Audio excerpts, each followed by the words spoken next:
Chapter 27:17 Gambit? 5 separate teams? Frost Heaven's elders gasped involuntarily when they heard Shi Feng's suggestion. They were at a disadvantage in numbers, and even the slightest mistake could put paid to securing the 6th reserve seat. Meanwhile, although Seven Wonders' distribution was conservative, it would allow Frost Heaven to avoid significant problems.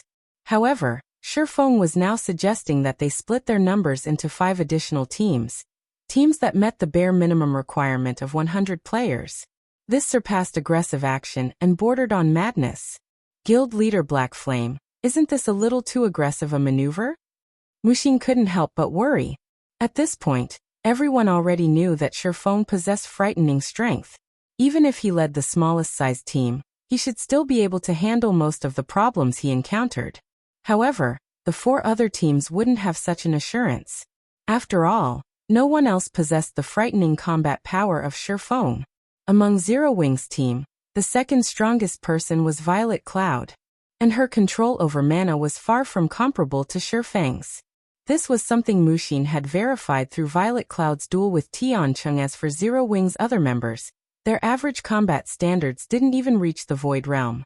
While they could still become useful combat power, they couldn't change the tide of battle by themselves. In fact, even Domain Realm experts couldn't do so.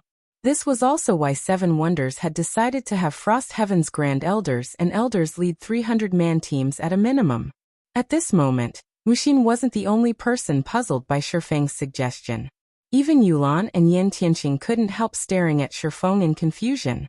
Zero Wing had indeed made great progress recently. The guild's top combatants had even experienced continuous improvements. However, they had yet to reach the standard of peerless experts. Aside from Shi Feng, the only other person who could safely lead a team of 100 players in this situation was Violet Cloud. If they split their forces across 5 teams of 100, a single mistake could lead to a team wipe. After all, this competition wasn't some children's game, nor was it a struggle for just a small part of God's domain. It was a competition for the 12 great guilds' reserve seats. None of the various superpowers would hold back this time. In fact, in this competition, even Void Realm experts would only be foot soldiers. Every participating team would most likely have several, or even more than a dozen of such experts assigned to them. And while Domain Realm experts could be considered high-end combatants, even they would have to flee if they went up against 100-man teams without sufficient support. In this competition, only peerless experts could possibly single-handedly turn the tide of a battle. Not to mention, 100-man teams were only the bare minimum in this competition. If Apex experts came across a 500-man team by themselves, even they would most likely suffer. And if they came across 1,000-man teams, only death awaited them. It is indeed a little aggressive. However, this is also our only chance to secure a seat. Shi Feng did not refute Mushin's words. After all, what she said was true.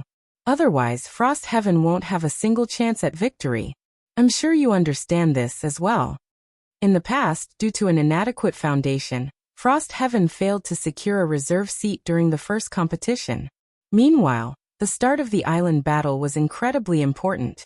If they couldn't spread their forces across as many islands as possible, they would basically have to write off the competition. There were only 6 reserve seats up for grabs. Ignoring island sizes, they needed to occupy at least 3 islands worth of resource nodes to have a considerable chance of winning. However, fully occupying 3 islands was easier said than done. When Shi Feng finished speaking, Frost Heaven's upper echelon fell silent. After some time had passed, Hong Xingyuan suddenly stepped forward and said, "I also agree with Guild Leader Black Flame's point of view. We are basically gambling on luck if we only have 21 teams. We might as well put up a fight, in that case. However, if luck doesn't favor us and one of our 100-man teams gets isolated, the team won't be able to do much, either," Brilliant Blue said, shaking his head. A total of 30 guilds were participating in the competition. On average, there would be at least 2 guilds on every island. If one of their 100-man teams had bad luck and got isolated on an island, the team definitely wouldn't have a good outcome. At Brilliant Blue's words, Frost Heaven's members fell silent once more. After giving the matter some thought, Seven Wonders looked at Shi Feng and said, How about this? I'll agree to form 5 more 100-man teams. However, we will support these 5 teams with only ordinary Tier 3 experts. I'm afraid we cannot afford to assign any peak experts to you. Guild leader Hong Xingyuan couldn't help but frown at Seven Wonders' words. Although Seven Wonders had agreed to form 5 additional teams, if no peak experts supported these teams, Zero Wings members would basically be walking a tightrope. It wouldn't even be far-fetched to say that Seven Wonders was treating these 5 teams as sacrificial pieces. Of course, Hong Xingyuan could understand Seven Wonders' decision. These 5 teams were a last-ditch effort. They naturally couldn't invest too much combat power in these teams. However, in his opinion, since they were gambling anyway, they might as well add chips to the bet. Old Hong, don't try to persuade me. I've made my decision, Seven Wonders said firmly. I understand. Hong Xingyuan had no choice but to hold his tongue at these words. As Frost Heaven's guild leader, Seven Wonders was the guild's authority. Since Seven Wonders had already decided, Hong Xingyuan would have no way of changing the decision. Guild leader, Zero Wings members aren't familiar with Frost Heaven's members. How about I join them? This way, guild leader Black Flame can command the teams better, Mushin suggested to Seven Wonders. Okay, you'll be the liaison with Zero Wing. Seven Wonders nodded in agreement. Just like Mushin had said, Shi Feng knew nothing about Frost Heaven's members. Without proper understanding, he wouldn't be able to make the best decisions. Meanwhile, as one of Frost Heaven's vice-guild leaders, Mushin's understanding of the guild's members was excellent. She was indeed the best candidate for the liaison. Big sis, are you crazy? Kurue, who stood beside Mushin, stared at her incredulously.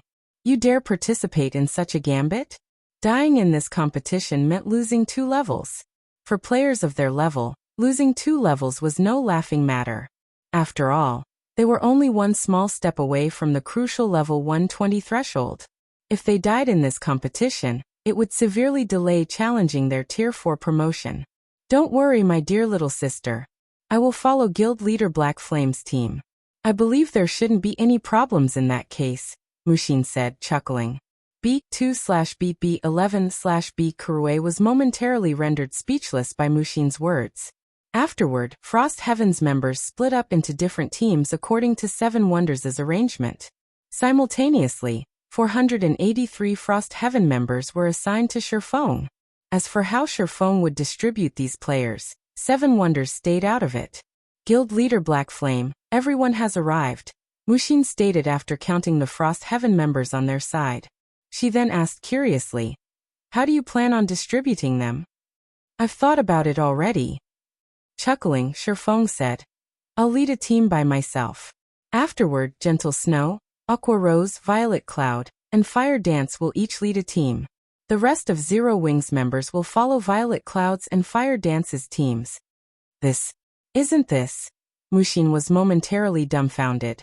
She had anticipated Violet Cloud leading a team by herself, while the rest of Zero Wings members would be split across the 3 remaining teams. After all, Violet Cloud also possessed a mana domain of her own. Yet, Shi Feng was having Gentle Snow and Aqua Rose lead teams by themselves instead? At this moment, let alone Mushin, even Yulan Yin Tianxing, Iluafei, Alluring Summer, Zhao Yueru, Kola, Shadow Sword, Silent Blade, Turtle Dove, Yi Wumian Flying Shadow, and Rampant Blade were stunned. Of the Zero Wing members present, the ones who needed support the most were the 2 vice-guild leaders. After all, the 2 of them hadn't improved their levels and equipment in the slightest over the past few weeks. Although Gentle Snow's and Aqua Rose's weapons and equipment were still far superior to those of the various superpowers peak experts, the 2 of them were still slightly inferior to Violet Cloud and Fire Dance in combat standard. Not giving them any support was akin to going all in on a gamble. Ignoring everyone's doubts, Shi Feng turned to the 2 people in question and asked, Snow Aqua, are you fine with this arrangement? No problem.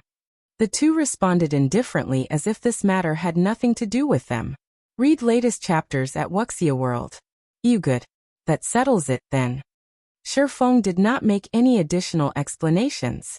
Following this, the various superpowers waited for another hour or so until a loud bell tolled in the War God's temple, the sound echoing throughout Flame Dragon City. The competition for the 12 Great Guilds reserve seats officially began. Immediately, the participants thronging the War God's Temple's plaza turned into streaks of light and vanished one after another. Chapter 27:18 Team Distribution. It's starting. It's finally starting. Crap. So this is the spectator stand? Awesome. When the spectating players arrived in their seats, they couldn't help marveling at their surroundings. At this time, everyone was in the sky. More precisely, the spectators were seated in a coliseum-like structure that hovered above the 18 islands serving as the competition venue. The 18 islands were like chessboards, with the participants being the chess pieces. Not only could the spectators freely choose which island to spectate, but they could also zoom in to observe specific battles. The only unfortunate part was that the zoom distance was limited.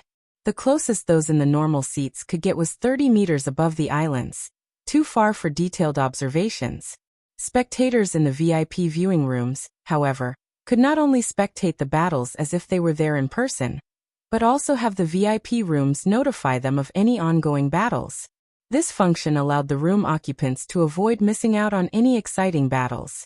As the spectators above the competition venue were screaming and exclaiming, the players randomly teleported onto the 18 islands were already taking action. Whether our guild can reach the top to become a giant in God's domain will depend on this battle. The guild will put anyone who performs well in this competition under priority training. Everyone listen up. Our 1,000-man team has only 2 goals. The first is to occupy an intermediate resource node or better as soon as possible. The second is to secure the node firmly. We are fortunate. Our guild has 5 300-man teams on this island. The higher-ups have already stated that we must rank within the top 5 on this island. So long as we achieve this goal, everyone will receive 2,000 GCPs after the competition. The various participating guilds frantically went on the offensive, the tense atmosphere building excitement among the spectators in the sky.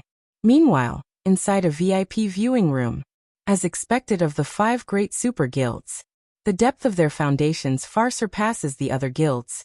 Mu Lingsha sighed ruefully as she looked at the statistics of the 18 islands. The 5 great super guilds had between 53 to 61 teams each, and every one of them had at least 6 100-man teams. All of these small teams were led by legends in the virtual gaming industry. Each of the 5 great super guilds had teams on 11 to 13 of the 18 islands. In comparison, the other guilds had teams on only 5 or 6 islands on average, half of what the 5 great super guilds had. Right off the bat, it was already clear that the other guilds stood no chance against the 5 great super guilds. Of course, there were also some lucky guilds that had teams on 8 or 9 islands.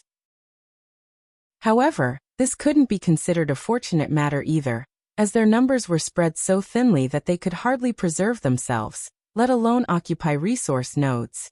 On the other hand, the 5 great super guilds' personnel were divided relatively evenly. Each of them only had 1 or 2 islands with insufficient personnel, which wouldn't affect the overall situation, as more than half of the islands they occupied had a considerable number of personnel. They wouldn't have any problems ranking within the top 5 in guild points.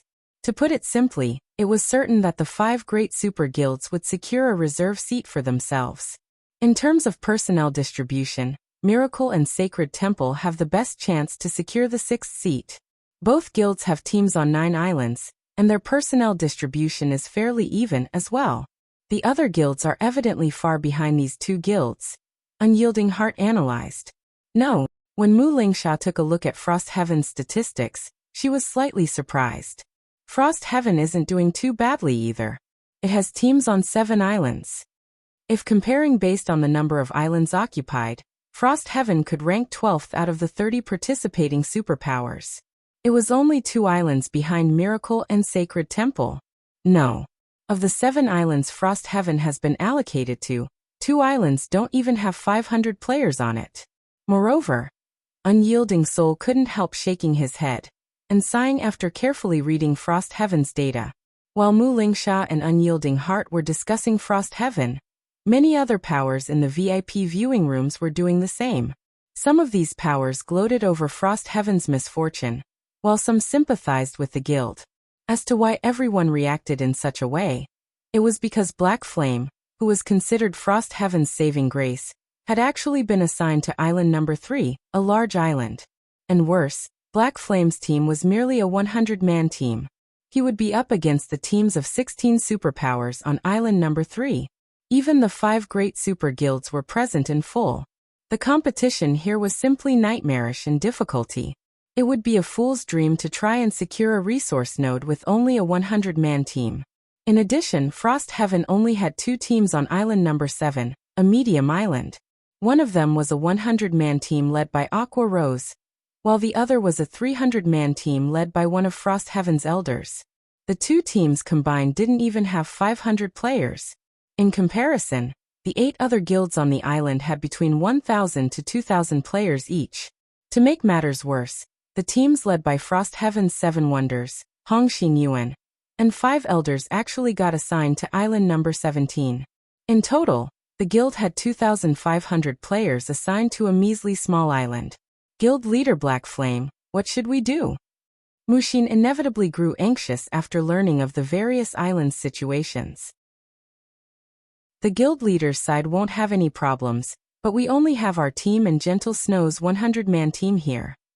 This was undoubtedly the worst possible scenario for Frost Heaven. Initially, they had been hoping for Shi Feng to be sent to a small island. And so long as the number of guild members on that island reached 1,000, occupying 2 resource nodes on that island shouldn't be a problem. 2 resource nodes worth of guild points would be more than enough to propel Frost Heaven to the top 5 rankings of that island. After all, a small island only had 12 resource nodes. With so many guilds competing for the nodes, there wouldn't be enough for each competing guild to secure one. Now, however, Shi Feng had ended up on a large island with only 200 friendly players. In this situation, the most he could do was occupy 1 resource node, which would basically be useless. Moreover, as Shi Feng was foreign aid, he would get only half the points official participants would get. On the other hand, 7 Wonders' side should have no problem occupying 2 resource nodes. In fact, they had too many people for the task. However, securing a 3rd node on the small island would be difficult since a small island had only 12 resource nodes. If Frost Heaven occupied too many, the other superpowers would join hands to target Frost Heaven. This is still a relatively good start, Shi Feng said calmly as he inspected the distribution information. Let's meet up with Snow's team for now. A good start. Mushin fell speechless momentarily. In the current situation, the chances of Frost Heaven securing the 6th reserve seat were incredibly slim. However, what Mushin didn't know was that Shi Feng had hoped to be assigned to a medium or large island. After all, only medium and large islands had advanced resource nodes. As foreign aid, he would receive only half the points of official participants. Hence, securing an advanced node was a must if he wished to have an impact. His random assignment to a large island couldn't be considered bad luck. If he had gotten assigned to a small island, now that would be truly bad luck. Read latest chapters at Wuxia World. EU. During the time Shi Feng's team was converging with Gentle Snow's team, a 1,000-man team was slowly traversing a dense forest on Island Number 3. Meanwhile, the cool-headed youth leading the team was currently staring at a 100-man team several hundred yards away, with scorching flames blazing in his eyes. Black Flame, it seems your luck has finally run out. If you have to blame someone, blame yourself for arranging your teams in such a way. Now I will let you know the consequences of going against me. Excitement filled Thousand Miles' eyes as he looked at Gentle Snow and her team in the distance. Vice Guild Leader Miles, we have already scouted the vicinity. There are no other guilds nearby. A level 118, Tier 3 Ranger reported through the team chat. Good. Thousand Miles grew even more excited at this piece of news. He then announced through the team chat, since no other guilds are nearby, we don't need to be polite. Everyone charge. Let's kill this Vice Guild Leader of Zero Wing first and collect some interest. Yes, sir. At Thousand Miles' command, Miracle's members, lurking excitedly in the forest, prepared to ambush Gentle Snow's team. They would make sure that her team had nowhere to be run. /B. Chapter 27:19. Gentle Snows soared above the competition venue. Inside a VIP room, This is bad. Miracle's Thousand Miles discovered Gentle Snow's team. Flourishing Willow said nervously as she stared at a dense forest on island number 3. Gentle Snow will be in trouble. Thousand Miles's team is a 1,000-man team. The experts on Thousand Miles's team are astonishing. I'm afraid there are at least a dozen peak experts and 2 apex experts. Galaxy Past, the Star Alliance's guild leader, also frowned when he saw this situation. As a guild of Star Moon Kingdom, the Star Alliance had frequently clashed with Gentle Snow's Ouroboros during the early stages of the game.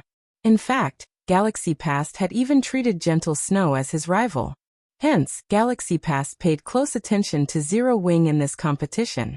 This was especially so for his ex-rival, Gentle Snow.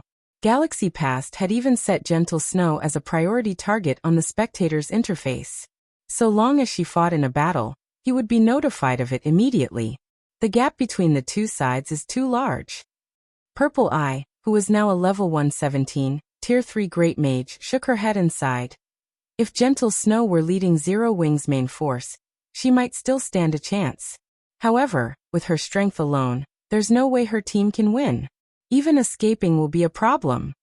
Although the Star Alliance had been in conflict with Ouroboros and even the current Zero Wing, as guilds originating from Star Moon Kingdom and peak experts from the same kingdom, Purple Eye still hoped to see Gentle Snow and Zero Wing perform well in this competition. Damn it. If only we could join the battle. The other Star Alliance upper echelon present also sighed and grumbled. They never thought that Gentle Snow's team would be so unlucky as to encounter a 1,000-man team right off the bat. Miracle has started moving. Gentle Snow, why haven't you noticed them yet? Flourishing Willow reflexively stood up in worry and pointed at Miracle's members on the holographic projection. A 100 versus 1,000 battle already placed Gentle Snow's team in an overwhelming disadvantage. Moreover, Miracle's team was even stuffed with experts, while Frost Heaven's members were obviously no good. Even the strongest among them had reached only the refinement realm. Most of them weren't even at the half-step refinement realm standard. Let alone Miracle's experts. Even the Star Alliance's main force could trounce these Tier 3 experts from Frost Heaven. However, despite the Star Alliance's members' thoughts and shouts, Miracle's experts had already sneaked within 100 yards of Gentle Snow's team. For Tier 3 players, such a distance required only a few steps to cross. Gentle Snow's team had no chance to flee now. Good. Magic Team, start chanting. Thousand Miles commanded after his team arrived within the critical range. He then turned to the 2 elderly men beside him and said, Elder Rock, Elder Feather, I'll leave Gentle Snow to you too. Do not let her get away. Rest assured, Vice Guild Leader. Leave that young lady to these 2 old men. Elder Rock, a white-bearded old man clad in black robes and armed with 2 pitch-black short swords, answered. If we take action, she won't have a chance to escape. Elder Feather, an old man with golden pupils, said smiling. He wore dark gray leather armor and carried a white-winged feather bow. I am naturally confident in your abilities. Both of you are our guild's top-ranking ambushers. However, Gentle Snow isn't an easy target either. In terms of combat power, she rivals Domain Realm experts already. Killing her will definitely deal a huge blow to Zero Wing, Thousand Miles said, smiling. Thousand Miles felt reassured that Elder Rock and Elder Feather were taking action. After all, the 2 elders could hold their ground even against a peerless expert if they worked together. This was why the guild had let these 2 elders join a 1,000-man team. However, he did not wish to repeat his mistakes. He would use everything he had, even to deal with a minor problem. When Thousand Miles finished speaking, the magical class players in the team had also completed the incantations for their spells. Vice Guild Leader, all preparations are done. We can make them disappear from the island at your command. A level 118, Tier 3 Great Mage reported quietly. Good. Thousand Miles did not doubt his subordinate's words at all since the 20 magical class players had jointly cast 8 destruction spells. These powerful spells would devastate even level 120 mythic monsters, let alone Tier 3 players. The magical class players on the team grew excited. After all, they rarely had an opportunity to use such high-caliber spells. The bosses in dungeons normally wouldn't give them a chance to cast such spells. Only during siege battles would they have such an opportunity. Now that they could use Gentle Snow's team for target practice, they were naturally more than happy to do so.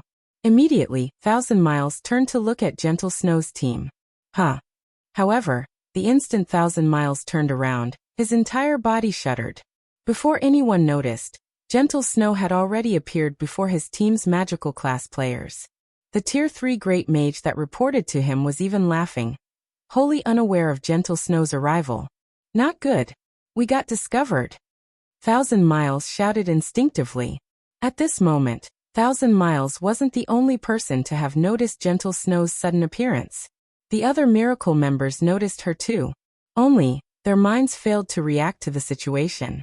Gentle Snow, who had used Instant Flash to arrive before her ambushers, had no intention of giving her opponents time to react. She immediately swung the glorious Will replica, which had already been upgraded to the fragmented legendary rank, at the Tier 3 Great Mage leading Miracle's magical class players. Gentle Snow's slash was straightforward, so fast that the Great Mage could only watch as her sword descended. He didn't even have time to dodge using instantaneous movement. The next moment, the Great Mage was cleaved in half, and his HP plummeted straight to 0. What a quick slash. Thousand Miles couldn't help gasping when he saw his subordinate getting killed. The Great Mage in question was a Void Realm expert. Normally, so long as his opponent made any movements, he would instantly sense his opponent's intentions and react appropriately. Moreover, all magical class players possess skills or spells like instantaneous movement. Hence, in order to finish the Great Mage in one hit, even Domain Realm experts had to launch an attack without the Great Mage's awareness of the situation. However, despite Gentle Snow executing an attack right before the Great Mage's eyes, the latter had actually failed to respond to it. Little girl, you are really courageous. Aren't you afraid of making a one-way trip? Elder Feather sneered as he looked at Gentle Snow. However, despite his confident words, he still observed Gentle Snow cautiously. He then privately whispered to Elder Rock, "It seems this little girl is much stronger than we imagined, Old Rock. I'll try to create an opportunity for you in a moment. Leave it to me." The black-clad Elder Rock also understood that the woman before them shouldn't be underestimated. Immediately, the short swords he held behind his back bloomed with a pitch-black brilliance. As soon as there was an opening, he would use his strongest move to finish off Gentle Snow. However, before Elder Feather and Elder Rock could make their move, Gentle Snow seemed to see through their intentions already. Before the two elderly men realized it, 16 swords of light were flying at them, the abrupt attack catching them off guard. To make matters worse, they actually couldn't perceive the presence of these 16 light swords. Damn it. Immediately, both Elder Feather and Elder Rock used their life-saving skills simultaneously. The next moment, a storm brewed around Elder Feather, who was a Tier 3 ranger, the storm deflecting all attacks around him. As for Elder Rock, who was a Tier 3 assassin, he executed bewildering footwork and instantly split into 6 identical copies of himself. It was impossible to tell the real one from the fakes. After Elder Feather and Elder Rock, Thousand Miles was the quickest to react among the Miracle members present.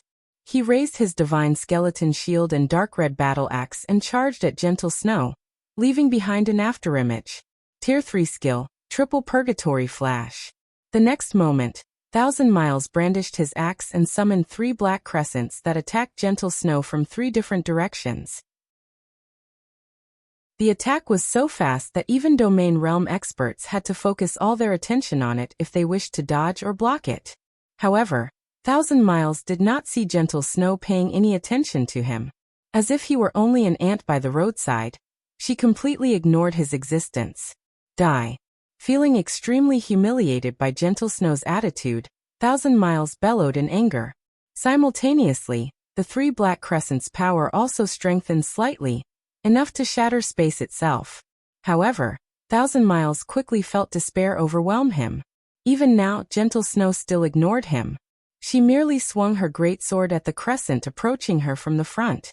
Immediately afterward, the black crescent deflected along the greatsword's trajectory and smashed into the 2 other black crescents. To Thousand Miles' surprise, after the latter 2 crescents got struck, their courses actually deviated toward himself. How is this possible? Thousand Miles was dumbfounded. Although he wanted to repulse these two black crescents, his body simply couldn't react in time. Boom. Boom. Read latest chapters at Wuxia World. Two dull sounds appeared, and Thousand Miles stumbled 2 consecutive steps backward. Each step was accompanied by a significant loss of HP. By the end of the attack, 2 deep cuts had appeared on his armor, and his HP had fallen below 50%. Just when Thousand Miles thought he could catch a breather, he noticed that his surroundings were surprisingly quiet. You guys. What happened? Thousand Miles couldn't help his confusion when he saw his teammates' shocked expressions.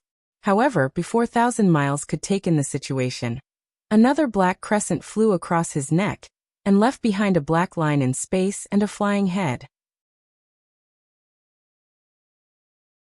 Chapter 2720. Beyond the domain realm. When Thousand Miles's body collapsed to the ground, the miracle members in the dense forest shuddered involuntarily. The Star Alliance's members spectating in their VIP viewing room also gaped in shock. How did she become so strong? Purple Eye exclaimed in disbelief. Not only did Gentle Snow slay a Tier 3 peak expert after going deep into Miracle's ranks, but she had also taken the initiative to attack 2 domain realm experts. While doing so, she had even casually killed the Purgatory Knight Thousand Miles. The last part, where Gentle Snow faced Thousand Miles, was especially amazing.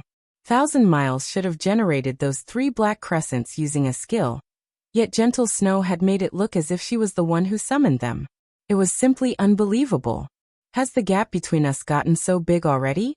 Galaxy Past was at a loss for words as he stared at Gentle Snow's figure in the holographic projection.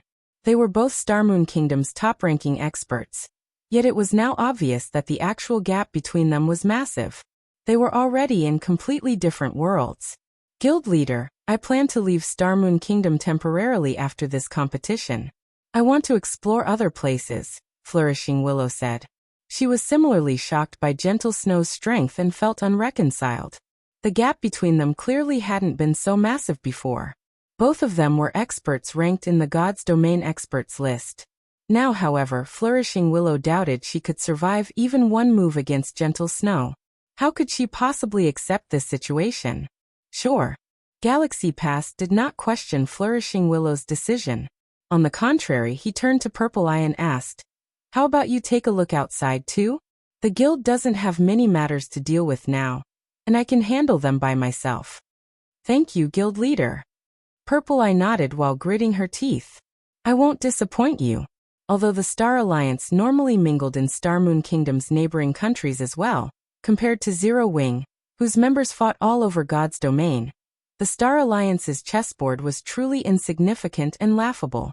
During the time the Star Alliance's members were in shock, the members of Miracle inside the dense forest were likewise stunned. As if they had just encountered a ferocious monster, every one of them stood stock still. One move. Gentle Snow had killed Thousand Miles in just one move. With such strength, she already rivaled peerless experts. Elder Rock and Elder Feather, who had successfully evaded Gentle Snow's attack, were dazed, fear and confusion coloring their faces. Impossible. How can a little girl like you reach such a realm? Elder Rock couldn't help doubting his eyes as he gazed at Gentle Snow. I never thought anyone could reach that realm at such a young age. Am I really getting too old? Elder Feather also turned somewhat silly as he looked at Gentle Snow. They hadn't thought much of it when they saw Gentle Snow kill the Void Realm Great Mage. However, after seeing Gentle Snow kill Thousand Miles, they finally understood what happened. The woman before them wasn't some powerful expert rivaling domain realm experts. Instead, she was an existence that had transcended the domain realm. When the 2 elderly men looked at the young lady before them, they suddenly felt they had lived their lives in vain. After all, they had racked their brains just to reach the domain realm's upper stage. Yet Gentle Snow was already beyond the domain realm. How could they not despair at this discovery? Even in veteran super guilds, anyone capable of reaching the domain realm's upper stage was generally over 60 years old already. As for the existences that had transcended the domain realm and reached the higher domain realm, they were true old monsters. These existences were the mainstays of the 5 great super guilds. However, during the time Elder Rock and Elder Feather were in a daze, Miracle's other Tier 3 experts regained their senses and suddenly charged at Gentle Snow. Kill.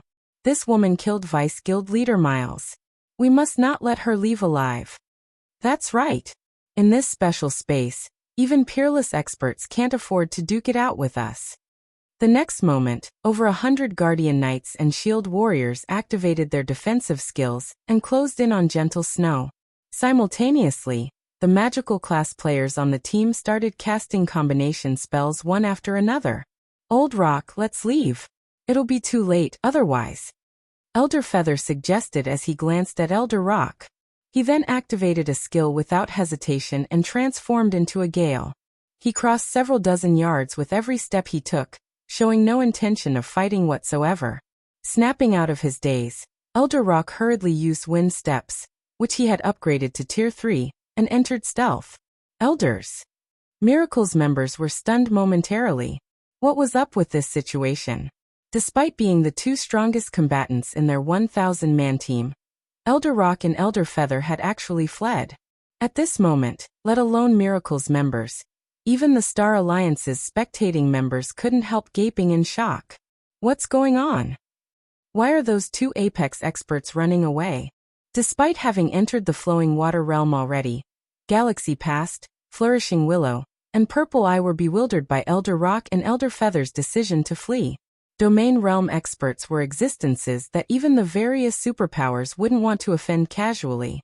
Not to mention, both Elder Rock and Elder Feather had clearly made significant progress in the Domain Realm already. The two of them working together could most likely go up against peerless experts. Not to mention, they still had the 1,000-man team supporting them.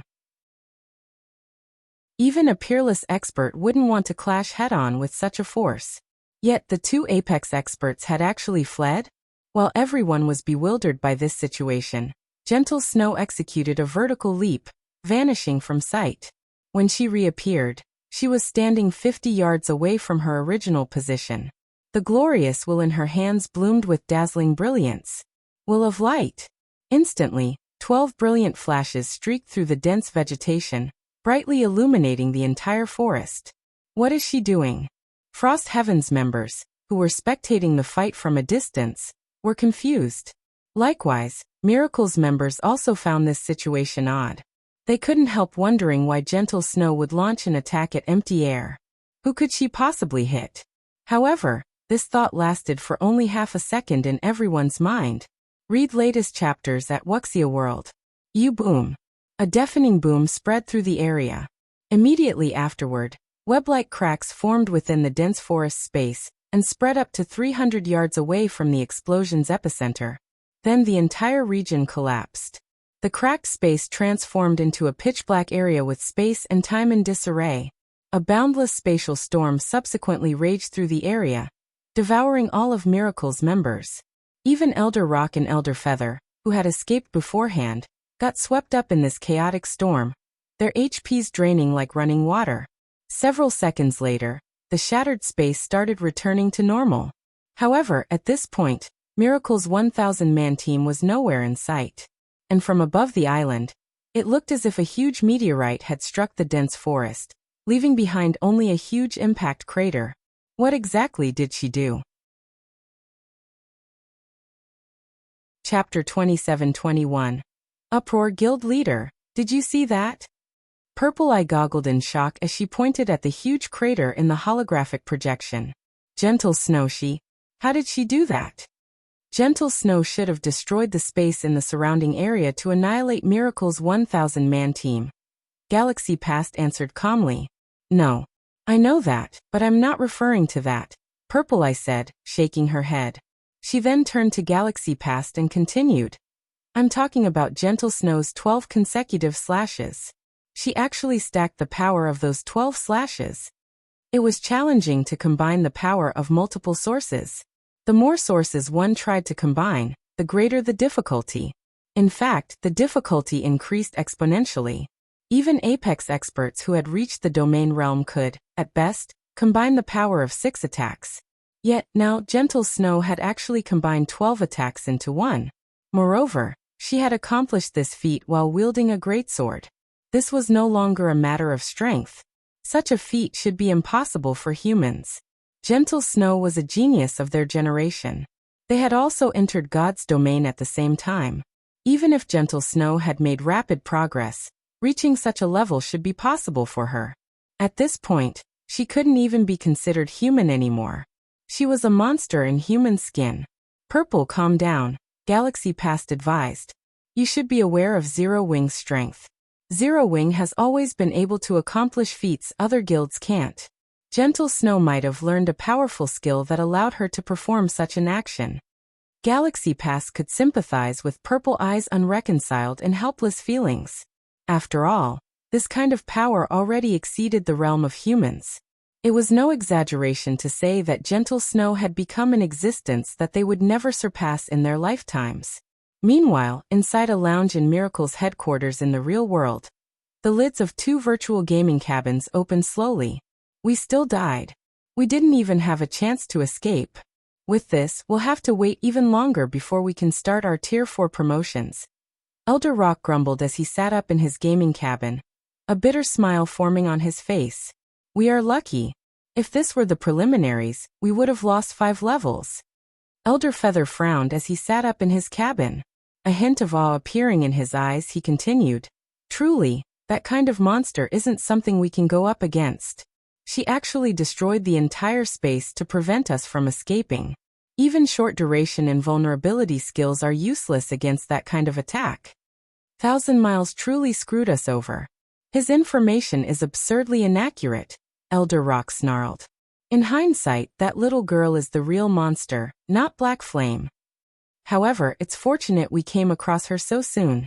There is still time to salvage this situation, Elder Feather said, smiling. What do you mean, Old Feather? Elder Rock asked, puzzled. I relayed this information to the guild leader before we got killed.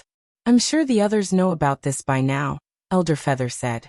Now that it is revealed that Frost Heaven has a higher domain realm expert in addition to Black Flame, I'm sure you should know what this means. Are you saying the guild leader will relay this information to the other superpowers? Elder Rock couldn't help growing a little excited. That was a higher domain realm expert they were talking about. On Island number 3, there was no way Black Flame could cause an upset by himself. However, it would be a different story if a higher domain realm expert were added to the equation. Zero Wing might actually be able to secure 2 resource nodes and become the 6th-ranked guild on Island number 3. In that case, Frost Heaven's chances of winning the 6th reserve seat would increase significantly. However, once Miracle spread this information, the various superpowers would most likely band together to prevent Frost Heaven from ousting them. Just as Elder Feather assumed, Miracle did not conceal Gentle Snow's information. On the contrary, the guild publicized it throughout the arena. Every participating guild became aware of Gentle Snow's existence. Higher domain realm? Zero Wing actually had such an expert? Could Miracle be lying to us? That's the higher domain realm we are talking about. How can a little girl like Gentle Snow reach it? That shouldn't be the case. According to our members on Island number 3, Gentle Snow did indeed clash with one of Miracle's 1,000-man teams. Moreover, their fight created quite a commotion. It could be heard even from miles away. After our members inspected the battlefield through magical observation, they found that Miracle's 1,000-man team had indeed been annihilated. Moreover, Gentle Snow had even wiped out Miracle's team with just one move. For a time, the various participating guilds had heated discussions over this matter. Although most of them remained dubious of the claim that Gentle Snow had reached the higher domain realm, they were still afraid of her. The higher domain realm was a secret among the various superpowers. Ordinary players weren't even aware of its existence. Currently, those who had reached the higher domain realm were old monsters belonging to the 5 great super guilds, and these old monsters almost never revealed themselves to the public. In fact, the public had mostly forgotten about them. However, the various superpowers understood that the reason the 5 great super guilds could be referred to as such was precisely because of these existences. So long as this group of old monsters took action, even peerless experts wouldn't be able to stop them. After all, peerless experts were merely a bunch of people still stuck in the domain realm. Even the stronger ones had reached only the domain realm's upper stage. A more significant part of the reason peerless experts were called as such was their basic attributes, which far surpassed those of other domain realm experts. However, it was a different story for higher domain realm experts. These existences possessed inhuman combat standards. Moreover, there was almost no trial in God's domain that could trouble them. They could easily overcome the hurdles they faced and secure as many opportunities as they wanted in God's domain. One could say that in terms of both basic attributes and combat standards, higher domain realm experts far surpassed peerless experts. Even one such existence could turn the tide of a war. Now that Gentle Snow was suspected of having reached the higher domain realm as well, the various superpowers would have no choice but to take precautions against her. Meanwhile, when Frost Heaven's members heard this piece of news, every one of them was shocked. How is this possible? That Vice Guild leader from Zero Wing is actually in the higher domain realm. Brilliant Blue felt like he was dreaming when he read his subordinate's report. He simply couldn't bring himself to believe it. This was the higher domain realm they were talking about. However, at this time, the various participating superpowers were all talking about this matter. Moreover, the Frost Heaven members with Gentle Snow acknowledged that she had single-handedly wiped out Miracle's 1,000-man team. Miracle even publicly admitted that Gentle Snow had killed Rock and Feather, two of Miracle's elders, in a single move. After taking all these factors into account, this matter was almost certain to be true. The heavens haven't forsaken Frost Heaven.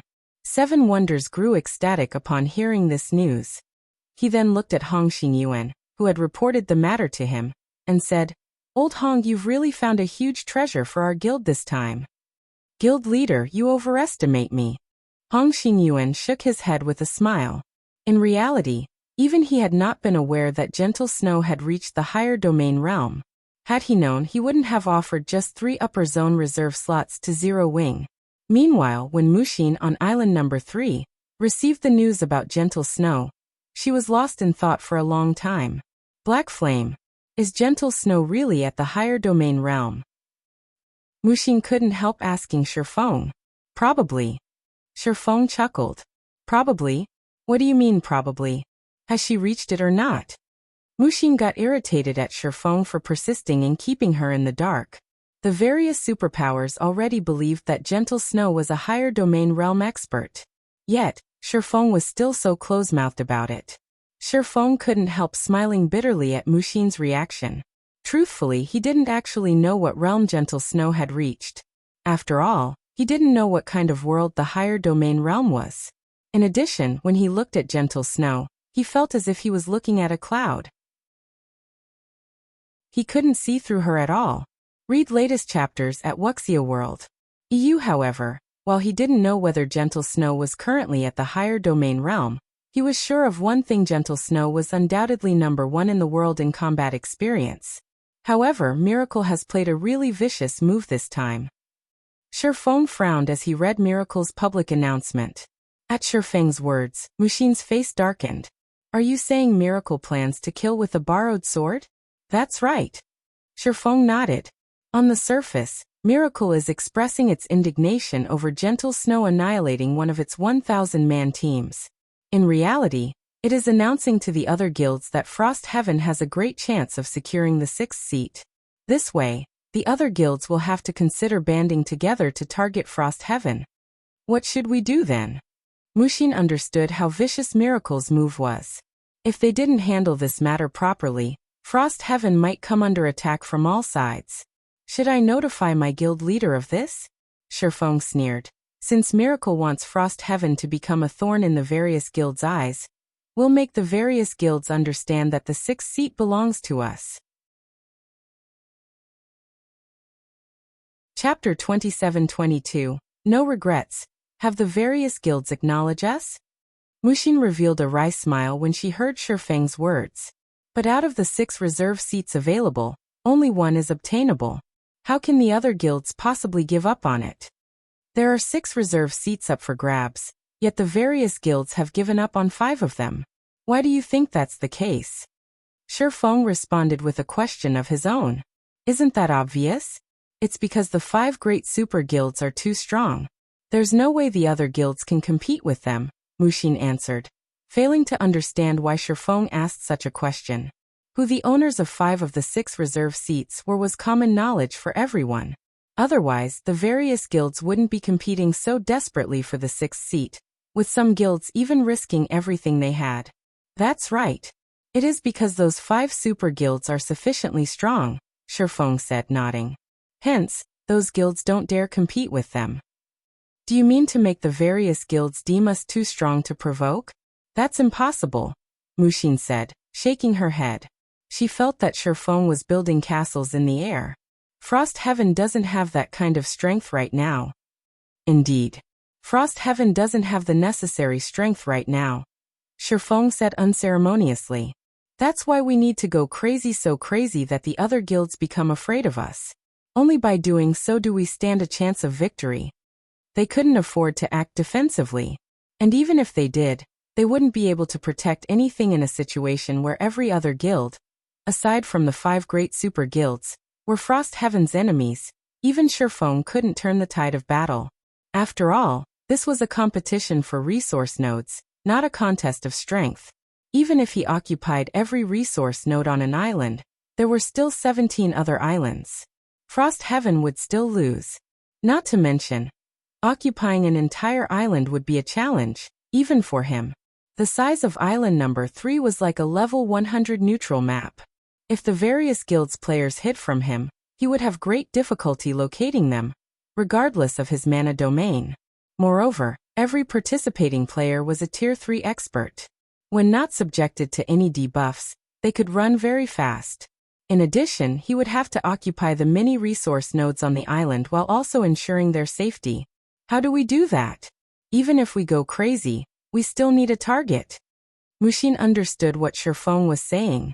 However, she found it truly hard to imagine how they could make the various guilds fear them and actively give up on competing with them. ICO, of course we have one. Smiling, Shi Feng added. And it's even ready-made. Are you talking about Miracle? Shaking her head, Mushin argued.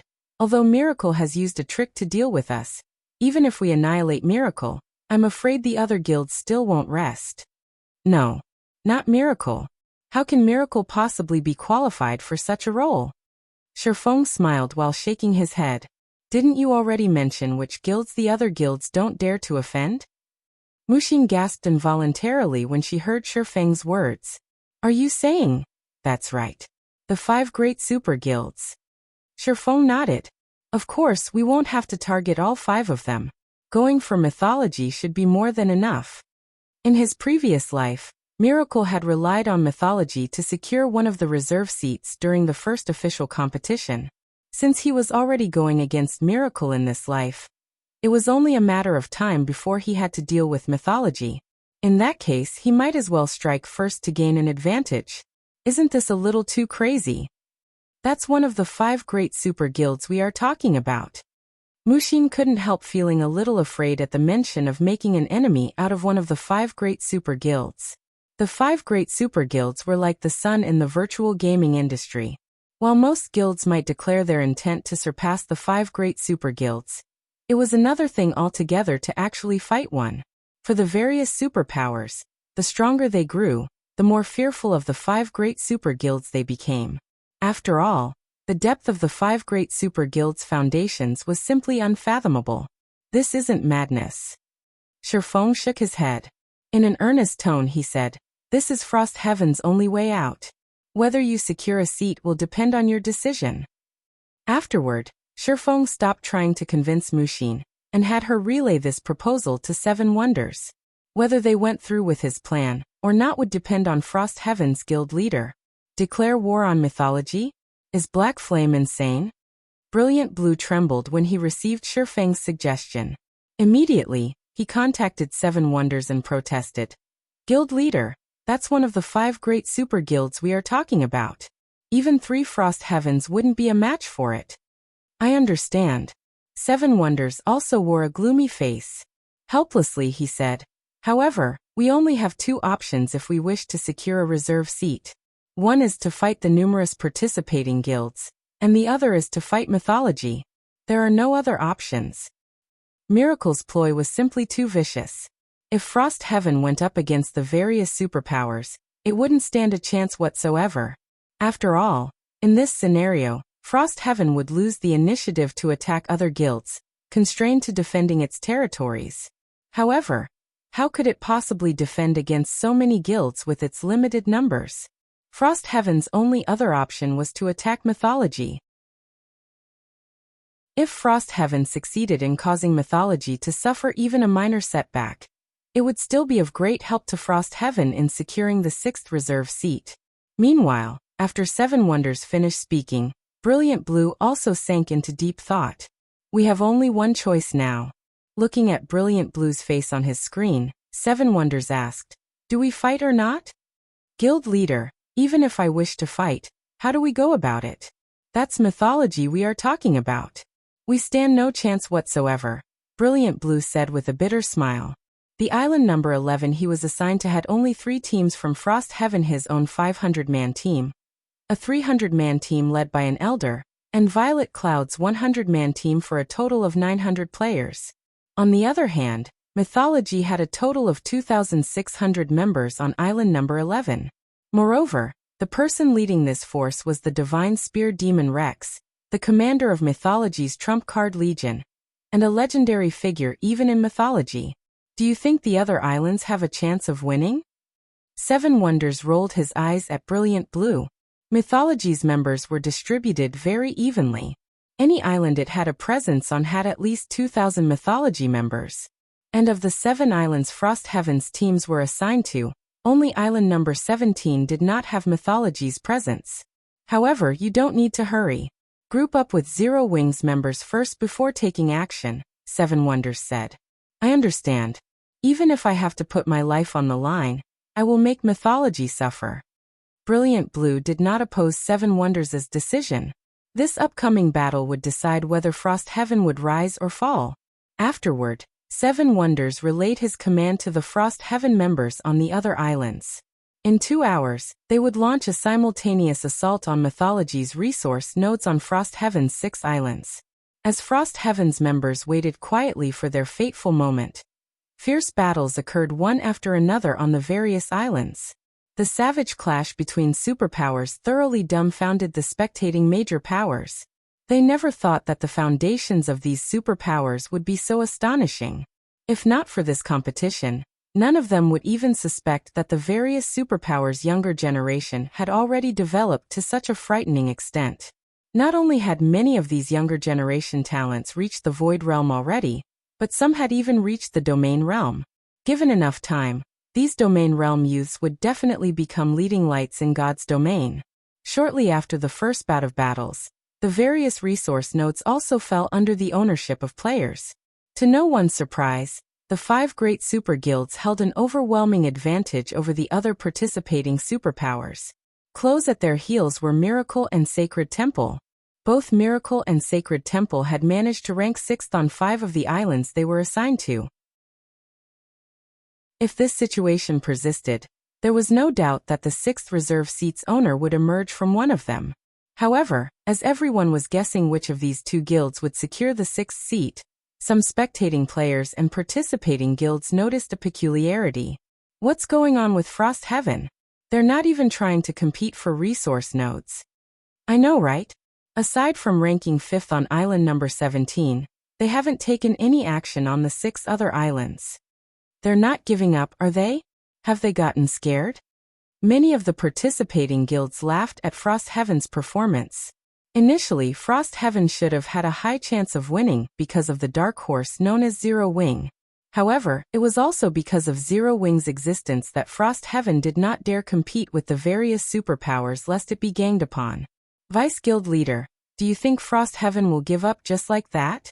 When White Feather read the summary on the battle situation, she couldn't help growing curious about Frost Heaven's behavior. It's not impossible. Miracle's ploy is truly vicious. So long as Frost Heaven dares make a move, every other guild will target it. Smiling faintly, Cold Shadow said, "What a pity. If Frost Heaven hadn't invited Zero Wing, it might have had a chance to fight for the 6th seat." Now it has no chance at all. Read latest chapters at Wuxia World. EU at this moment, Cold Shadow wasn't the only person who thought that Frost Heaven had given up.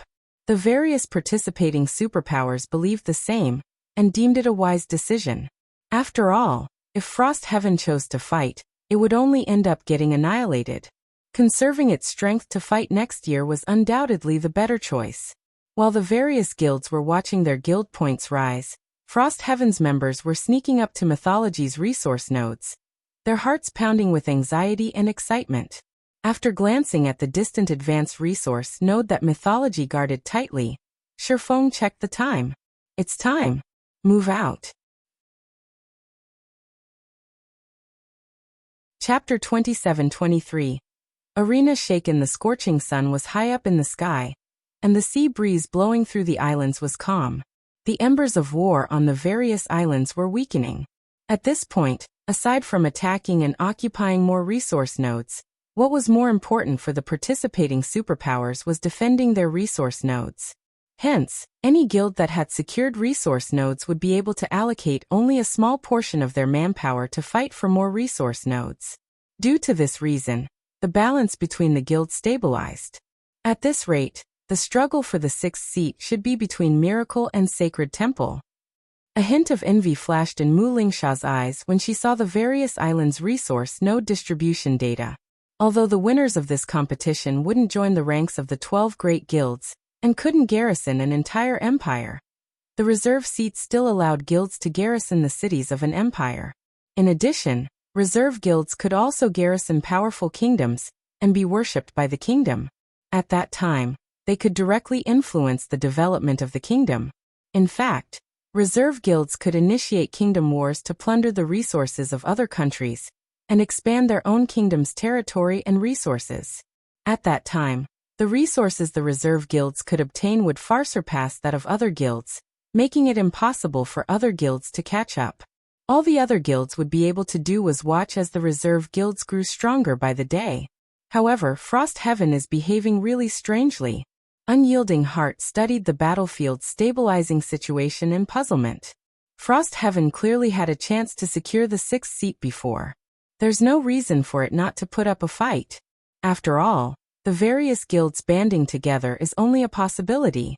So long as Frost Heaven doesn't behave too aggressively right off the bat, I'm sure those guilds won't deliberately join hands. At most, they will come to a tacit understanding to contain Frost Heaven. Frost Heaven has already missed its chance. Even if it tries to fight now, it doesn't have a ghost of a chance of winning, Mu Lingsha countered, shaking her head. Now that the situation between the guilds was stabilizing, Frost Heaven would have difficulty snatching resource nodes. And if it really started snatching resource nodes, the various guilds would definitely gang up on it. This was because the various guilds all understood one thing. Every one of them would secretly cooperate with this tacit understanding. And the result of such thinking would be that the various guilds really would act on their thoughts, annihilate Frost Heaven, and fight over Frost Heaven's resource nodes. Hence, Frost Heaven truly did not have any chance of winning anymore. During Mu Lingsha and Unyielding Heart's conversation, their spectator interface suddenly sent them a notification. Black Flame is taking action. Mu Lingsha quickly redirected the interface to Island number 3 and focused on Shi Feng, whom she had set as a priority target beforehand. Black Flame's moving at this time? What is he thinking? Unyielding Heart stared in confusion at Shi Feng, who was hiding in a forest, together with his team. It was pointless for Zero Wing to appear and compete for resource nodes at this point. Currently, out of the 18 islands, Frost Heaven occupied resource nodes on only island number 17. It hadn't claimed a single resource node on the other islands. Even if Zero Wing managed to secure 2 resource nodes on island number 3, and became the 6th-ranked guild there, it still wouldn't get Frost Heaven out of its rut. Wait, that's not right. Mu Lingsha gaped in shock when she saw the advanced resource node Shi Feng's team was charging at, her eyes wide with confusion and surprise. His goal seems to be Mythology's advanced resource node. Unyielding Heart was similarly stunned by this situation. How dare he? That was Mythology they were talking about. Mythology was one of the 5 great super guilds, and an existence the various superpowers dreaded, yet Shi Feng was taking the initiative to provoke it. However, before Mu Lingsha and Unyielding Soul could recover from their shock, another notification appeared on their spectator interface, followed by a small image at the bottom of the screen. This is Zero Wing planning to wage war on mythology? Depicted in the smaller image was Gentle Snow leading her 100-man team in a charge against mythology's intermediate resource node on island number 3, and she showed no signs of stopping whatsoever. B. The Unyielding Soul members in the VIP room gasped at this abrupt change. How dare they? This action challenged mythology's authority. Moreover, regardless of whether Zero Wing succeeded or not, mythology definitely wouldn't let Zero Wing off the hook. Not to mention, Zero Wing had nothing to gain whatsoever from doing so. At this time, besides Unyielding Soul's members, the powers paying attention to Shi Feng and Gentle Snow were similarly dumbfounded by the two's actions.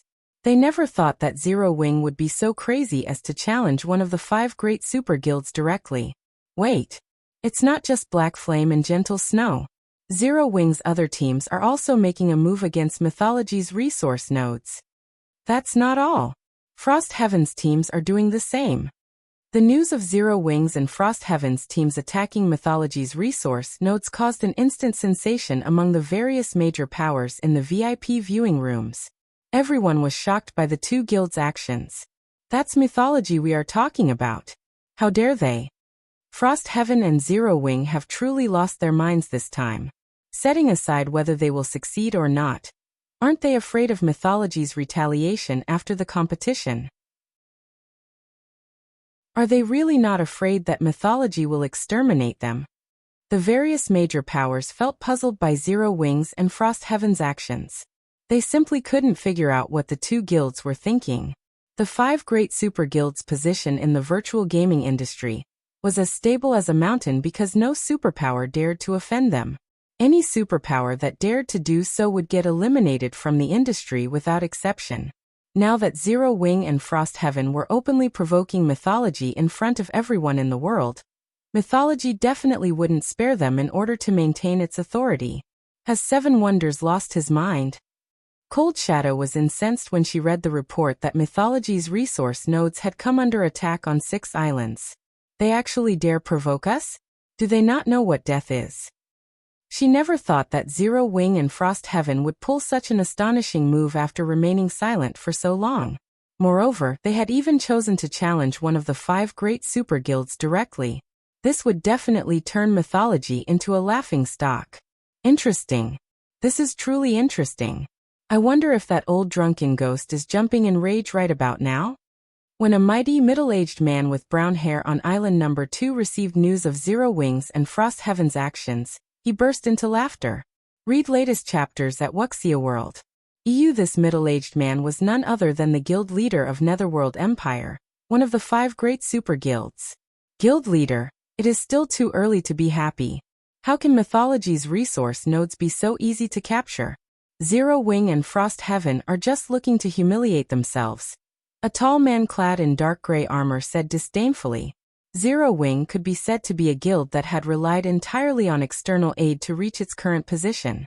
Although Black Flame and Gentle Snow indeed possessed noteworthy combat standards, they were still negligible existences in front of the 5 great super guilds. Regardless, having mythology lose some face is always a good thing, the middle-aged man said, chuckling. As for how long Zero Wing and Frost Heaven can last, that's not important. Mythology was one of the 5 great super guilds. It possessed trump cards beyond the imagination of ordinary superpowers.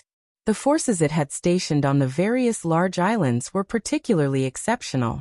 Even working together, Black Flame and Gentle Snow would most likely have a tough time threatening any of mythology's resource nodes. Not to mention, both of them were taking independent action. As the various powers were feeling surprised and shocked by Zero Wing's and Frost Heaven's actions, Shi Feng's 100-man team had arrived before mythology's advanced resource node. Chapter 27-24, A Gap Beyond Imagination. It's starting. I wonder if Black Flame can snatch that advanced resource node? As I see it, with his mana domain, Black Flame should fear group battles the least. However, Mythology's side isn't filled with pushovers either.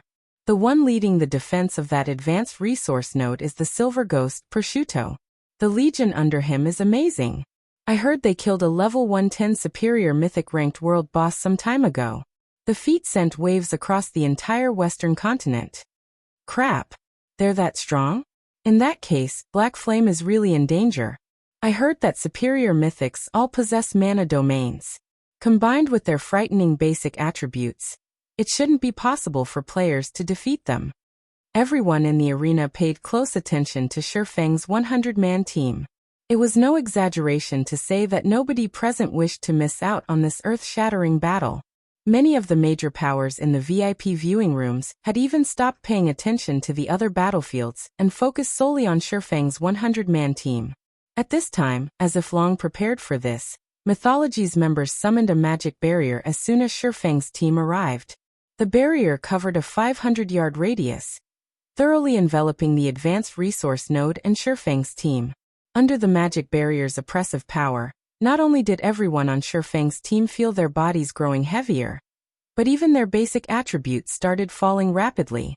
This is an advanced magic barrier? Mushin was shocked when she saw how much her basic attributes had fallen. How is this possible? Advanced magic barriers were incredibly rare in God's domain.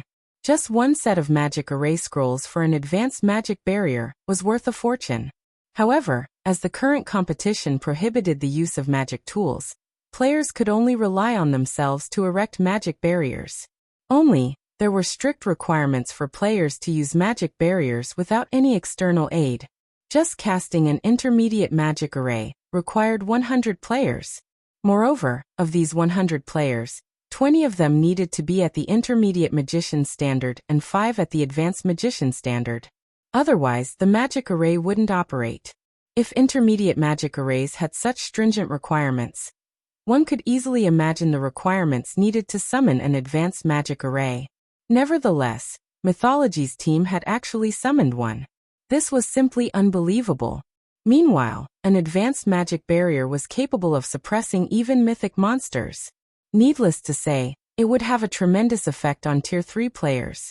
At this time, Frost Heaven's members all wore pale expressions on their faces. They weren't even peak experts in the guild, to begin with. Compared to the various superpowers teams, their basic attributes could only be considered average. Now that the magic barrier had reduced their basic attributes by 30%, how were they supposed to fight? So this is Mythology's foundation? Amazing! With this, even if Black Flame summons his mana domain, he will still have difficulty resisting the magic array's suppression. The audience gasped when they saw Mythology's advanced magic barrier. On a battlefield that prohibited the use of magic tools, having the ability to summon advanced magic barriers would basically make one invincible. Of course, a magic barrier summoned entirely through the effort of players wasn't unbeatable. The greatest flaw of such a magic barrier was the immense burden on the caster's mana. If the players supporting the barrier did not replenish their mana, they wouldn't last more than 10 minutes. However, on this battlefield, 10 minutes were more than enough to decide the outcome. While everyone was marveling at Mythology's capabilities, 100 players walked out of the advanced resource node. The person in the lead was a silver-haired young man with an amiable expression on his face. However, everyone present was aware that this friendly youth was also known as the Silver Ghost, one of the leaders of Mythology's younger generation. Guild leader Black Flame, we meet again. Prosciutto greeted Shi Feng in an indescribably calm voice. He showed no eagerness for a showdown at all. Instead, he behaved as if he was chatting about family affairs. At Prosciutto's words, Mushin looked at Shi Feng in surprise. Prosciutto was a big celebrity in God's domain. He had risen to the position of vice commander in Mythology's trump card Legion at a young age, and was the designated successor of the Legion's monstrous commander. You know him? MHM. We've met once on the Western continent. Shi Feng nodded in response to Mushin's curiosity and surprise. There was no point in hiding the matter. After all, he had caused quite a huge scene in the Starlight Fortress, and most of the Western continent's superpowers probably knew about his clash with Mythology already. You really are heartless with your words, Guild leader Black Flame, prosciutto sighed. The fight in the Starlight Fortress is the only humiliation I've suffered ever since entering mythology. My memory of that fight is still fresh, yet you don't take it seriously at all. Humiliation. Smiling, Shi Feng said, that's hyperbole, right? Your Eminence only failed to have your way. No. It is already a humiliation for me. Prosciutto disagreed, shaking his head. Earnestly, he continued. Previously, I stated that we would meet again. Only, our reunion happened much sooner than I expected. Although I still don't think the time is right. Allow me to repay some of the humiliation I suffered before. As soon as Prosciutto finished speaking, the 100 Tier 3 experts behind him promptly released their auras. It immediately felt as if a demon god had descended onto the battlefield. Of the group of 100, over 30 peak experts exuded auras rivaling that of mythic monsters. The Frost Heaven members nearly collapsed to the ground under this pressure. This is an advanced combat array. Over 30 peak experts with strength rivaling mythic monsters? No. This must be an illusion. How can there be such a large gap between our guilds? At this time, the Frost Heaven members on Shi Feng's team weren't the only ones suffering a mental breakdown. Even the various major powers in the VIP viewing rooms were dumbfounded, despair flooding their hearts. Sure enough, the gap is much bigger than we thought. Unyielding Heart smiled bitterly as he looked at Mythology's 100-man team. Yes, this was the 5 great super guilds' strength. The world had always regarded the various superpowers' existence as second only to the 5 great super guilds. However, these superpowers all knew full well that aside from a select few super guilds, every other superpower was far behind the 5 great super guilds. It wouldn't even be an exaggeration to say that they were living in 2 different worlds. This was also why no single superpower dared to declare that they would replace the 5 great super guilds. It's over. It's really over now. How can the gap be this massive? Fear bloomed in Mushin's heart as she looked at the approaching 30-plus peak experts. Even her breaths became stifled. She had long since known that mythology wasn't a pushover, and that the 5 great super guilds' strength the various superpowers had seen thus far was only the tip of the iceberg. However, she never thought that the reality of the situation would actually be so hopeless and suffocating. Black Flame. Sandstorm grinned smugly as he glared at Shi Feng. You only beat me last time thanks to your mana body. I'll let you know what true strength is this time. If you couldn't do it last time, then I'm afraid you still can't do it this time, Shi Feng retorted, shaking his head as he watched Sandstorm approach. Still acting stubborn even in the face of death? I want to see what other tricks you have up your sleeves this time. After saying so, Sandstorm immediately charged at Shi Feng, his speed as fast as a shooting star. The distance of 100 yards seemed almost non-existent to him.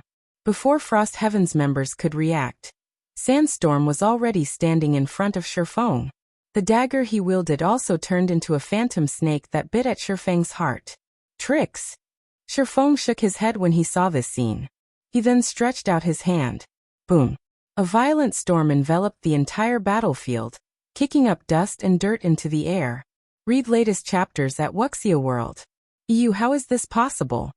The next moment, everyone stared at the 2 figures standing amid the dust cloud in stupefaction. At this time, Sandstorm's dagger hovered half an inch away from Shi Feng's heart. Meanwhile, before anyone realized it, Shi Feng had actually caught Sandstorm by the wrist, intercepting the hand holding the dagger. How is this possible? Sandstorm was stunned when he saw his captured wrist. Chapter 27-25, Warm-up over? How did he do it? That other guy's power is comparable to mythic monsters. Yet, Black Flame actually received the attack directly? Black Flame should be under the magic barrier suppression now, right? So this is Black Flame's true strength. After a moment of silence, the audience in the arena instantly broke into an uproar, never having expected things to turn around so quickly. When mythology revealed its frightening combat power, almost everyone believed that this fuss caused by Zero Wing and Frost Heaven was over. Yet, it turned out that Zero Wing still had the strength to contend against mythology. How could anyone not entertain expectations in this situation? After all, Far too few people in God's domain dared challenge the 5 great super guilds. Regardless of the outcome, after this challenge to mythology in this competition, Black Flame's name would become known to everyone in God's domain. However, unlike the spectating players, the mythology members at the advanced resource node showed no signs of surprise. This was especially true for the 100 players forming the battle array. Sandstorm is too reckless. The vice commander previously warned him that Black Flame isn't a simple opponent, yet he actually charged into battle all by himself without a word. Foolish. He is truly foolish. He actually ignored the vice commander's words. He's going to turn us into a laughingstock for the other superpowers. The 30-plus Void Realm experts from mythology did not feel a shred of pity for Sandstorm, only anger that he had allowed himself to get caught. Their Vice Commander Prosciutto had gone to great lengths to create a scenario presenting mythology as an existence that should never be provoked. Now Sandstorm had single-handedly ruined this scenario. Sandstorm, come back. Stop shaming yourself in front of guild leader Black Flame, Prosciutto said, sighing as he looked at Sandstorm and his dumbfounded expression. At Prosciutto's words, Sandstorm snapped out of his daze, and his expression turned unprecedentedly grim and fearful. His hands even started trembling slightly. No. I can't disappoint the vice commander. Die. You must die. Only if you die can I wash away my shame. Sandstorm turned to Shi Feng, a hint of fear and madness in his eyes as he looked at Shi Feng. However, the fear he felt wasn't because of Shi Feng but Prosciutto. Immediately, Shi Feng felt the power resisting his hand strengthening. Before Shi Feng could react, Sandstorm disappeared from where he stood, and reappeared in midair with crimson runes covering his body. In addition, Sandstorm's body also underwent several physical changes. Not only did his body enlarge, but 2 black horns also grew out from his forehead. He also gained a pair of pitch black, feathered wings and a scaly tail. The frightening aura he now exuded had Frost Heaven's Tier 3 experts shuddering involuntarily. What did he do? Doesn't the competition venue prevent the use of berserk skills? A hint of fear appeared in Mushin's eyes as she gazed at Sandstorm hovering in midair. Compared to his previous self, the current Sandstorm was like a completely different person. Not only did his aura intensify, but even his life rating had received a significant improvement. No. It's not a berserk skill. He's just reverting to his original form, Shi Feng said, shaking his head. Even he was a little surprised when he saw Sandstorm's transformation. Mythology truly is amazing. To think they actually managed to get their hands on the demi-dragon bloodline. Someone among them even managed to endure the bloodline's violent power. In God's domain, aside from bloodlines that increased a player's life rating, there were special bloodlines that functioned differently. One such example was the violent demi-dragon bloodline, which could raise a player's life rating to the archaic species standard, granting players a much greater improvement than ordinary bloodlines. However, this bloodline had a drawback. Due to the demi-dragon bloodline's overly violent power, players paid a heavy price to use whenever a player activated their demi-dragon bloodline. They would be subjected to unimaginable pain beyond the tolerance of ordinary humans. Hence, very few people were willing to accept such bloodlines. Shi Feng never thought that Sandstorm would manage to not only assimilate the demi-dragon bloodline, but also endure its violent power. You must be crazy. Mushin was exasperated to see Shi Feng marveling at Sandstorm's strength. The strength of his aura has more than doubled. I even suspect he has already reached the Tier 4 standard in terms of the strength attribute. Yet you still have the time to admire his strength? That's right. In terms of physique and basic attributes, he is indeed on par with bona fide Tier 4 classes. Shi Feng nodded in affirmation. Mushin couldn't help goggling at Shi Feng's composure. She simply couldn't understand what was going through his mind. It was as if he had forgotten who had driven Sandstorm to such an extent. Lena, you guys go help him as well. Prosciutto ordered calmly to the blonde, female shield warrior beside him. At this command, the mythology members standing around Prosciutto turned to him in surprise. The blonde girl named Lena was Prosciutto's right-hand man. She was a bona fide domain realm expert, and her strength ranked within the top 3 in this team of theirs. Now Prosciutto was actually having her join the fight as well. Yes, sir. Lena made a respectful bow before joining Sandstorm together with 5 other players behind her. What's going on? What is Prosciutto thinking? Does he think Sandstorm isn't enough to deal with Black Flame? That's not possible, right? That Sandstorm can be considered a Tier 4 monster already. Maybe the others were told to deal with Frost Heaven's members. At this time, everyone in the audience was eyeing Lena's group curiously. Because of the battle arrays buff, the 6 all possess strength and defense close to matching mythic monsters. Any of them could easily annihilate a superpower's 1,000-man team. Having 6 of them move together was simply overkill. Isn't Prosciutto overestimating us? Mushin felt like crying when she saw Lena's group joining the fight. While the fact that Prosciutto had dispatched such a force to deal with them meant that he thought highly of them, she couldn't bring herself to appreciate the gesture. After all, they would have to deal with 4 peak experts with basic attributes close to matching mythic monsters. However, before Mushin and the other Frost Heaven members could prepare themselves, the aura of Lena's group suddenly changed. In the blink of an eye, 6 more demi-dragons appeared hovering in the air. What is Prosciutto trying to do? Crap. 7 bona fide mythic combatants. I must be dreaming. This is the real power of the 5 great super guilds. The various spectating powers and players gasped involuntarily when they saw the 7 demi-dragons in the air. Bastards. Mythology is really a group of bastards. Mythology's 1,000-man team possessed not only over 30 near-mythic combatants, but even 7 bona fide mythic combatants. This situation was simply mind-blowing. While the audience was feeling fearful over the absolute power Mythology displayed, Lena flew toward Shi Feng and stopped near him. Your Excellency Black Flame, we sincerely apologize for Sandstorm's sudden assault on you, Lena said, her golden eyes carrying great respect as she looked at Shi Feng.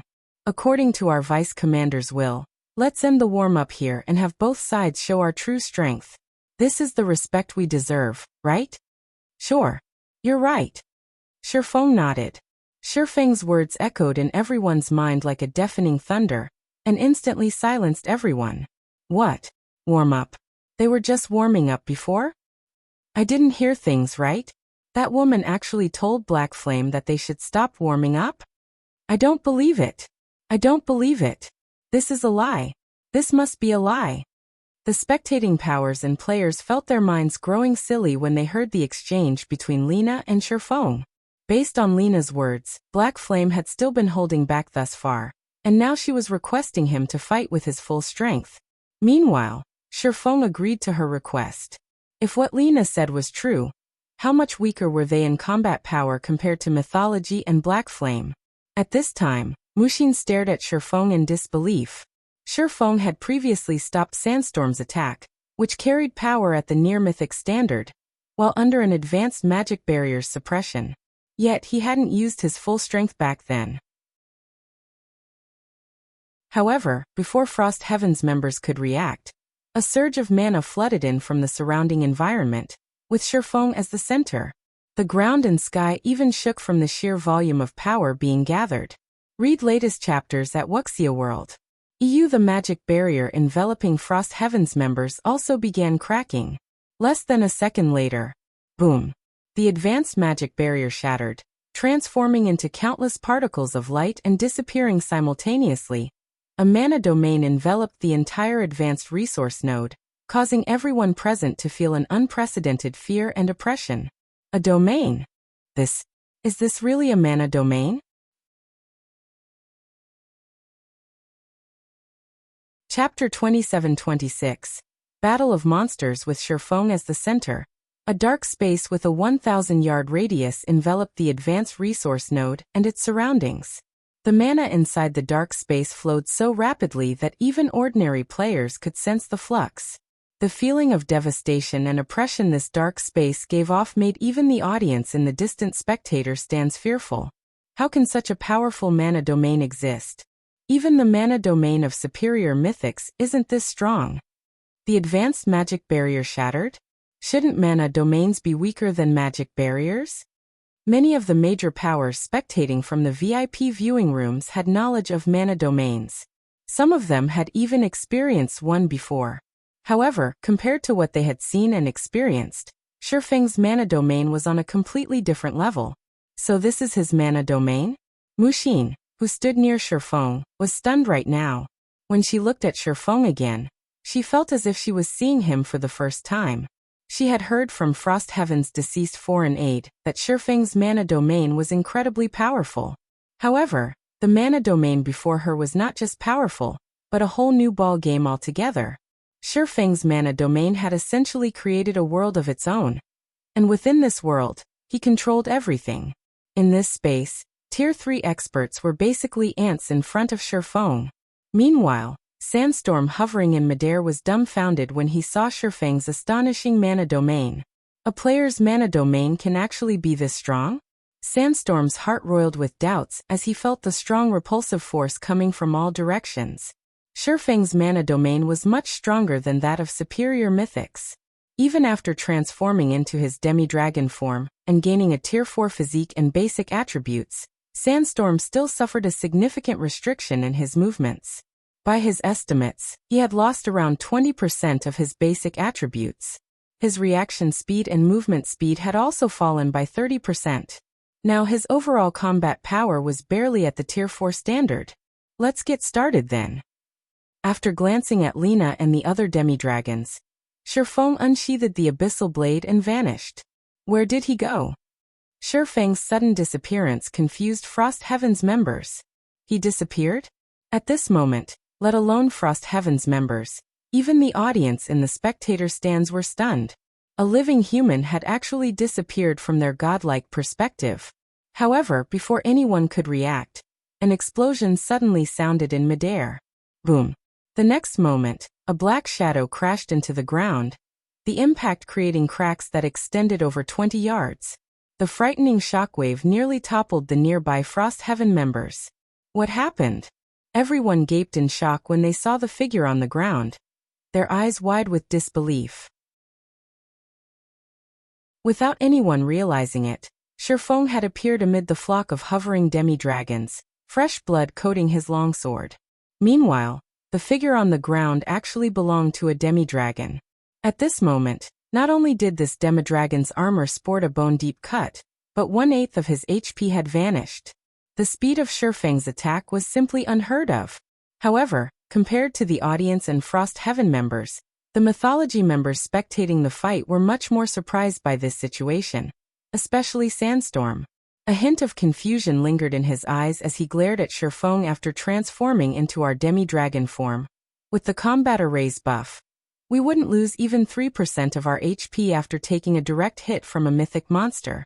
How can Black Flame have such great strength? Fear surfaced in Sandstorm's eyes as he analyzed the situation. As demi-dragons, they could be considered bona fide Tier 4 combatants. Yet, even in such a situation, they still were no match for Shi Feng. Sandstorm simply couldn't fathom how much strength Shi Feng had. As expected of the demi-dragon bloodline, combined with an advanced combat array's assistance, it'll be difficult to finish one of them quickly. When Shi Feng looked at the demi-dragon on the ground, he was slightly surprised. Although he didn't use any skills or spells in his attack, he wielded a fragmented legendary weapon and wore several fragmented legendary items. In terms of the strength attribute, he already rivaled superior mythics of the same level. This was why he could slay Tier 3 players effortlessly. However, despite having such basic attributes, he had only managed to take away 1/8 of the demi-dragon's HP with his normal attack. The defense of the demi-dragon he targeted could rival that of superior mythics. Everyone don't get entangled with him. His attributes and speed are above ours. All we need to do is deplete his stamina and concentration. Lina commanded calmly and without hesitation. Maintain your distances. Jack, prioritize protecting our healers. He definitely won't last long in a protracted battle. Understood. Lina's command boosted the demi-dragon's fighting spirit, and they promptly went into action. With Lina taking the lead, 5 demi-dragons surrounded and attacked Shi Feng. In addition, 1 demi-dragon oracle stood at the rear, casting defensive spells and buff spells one after another, boosting the other demi-dragon's attributes. No longer having to worry about taking damage, the 5 demi-dragons in the vanguard fought Shi Feng desperately. intending to trade blow for blow. Moreover, the 5 of them had excellent coordination, moving as one.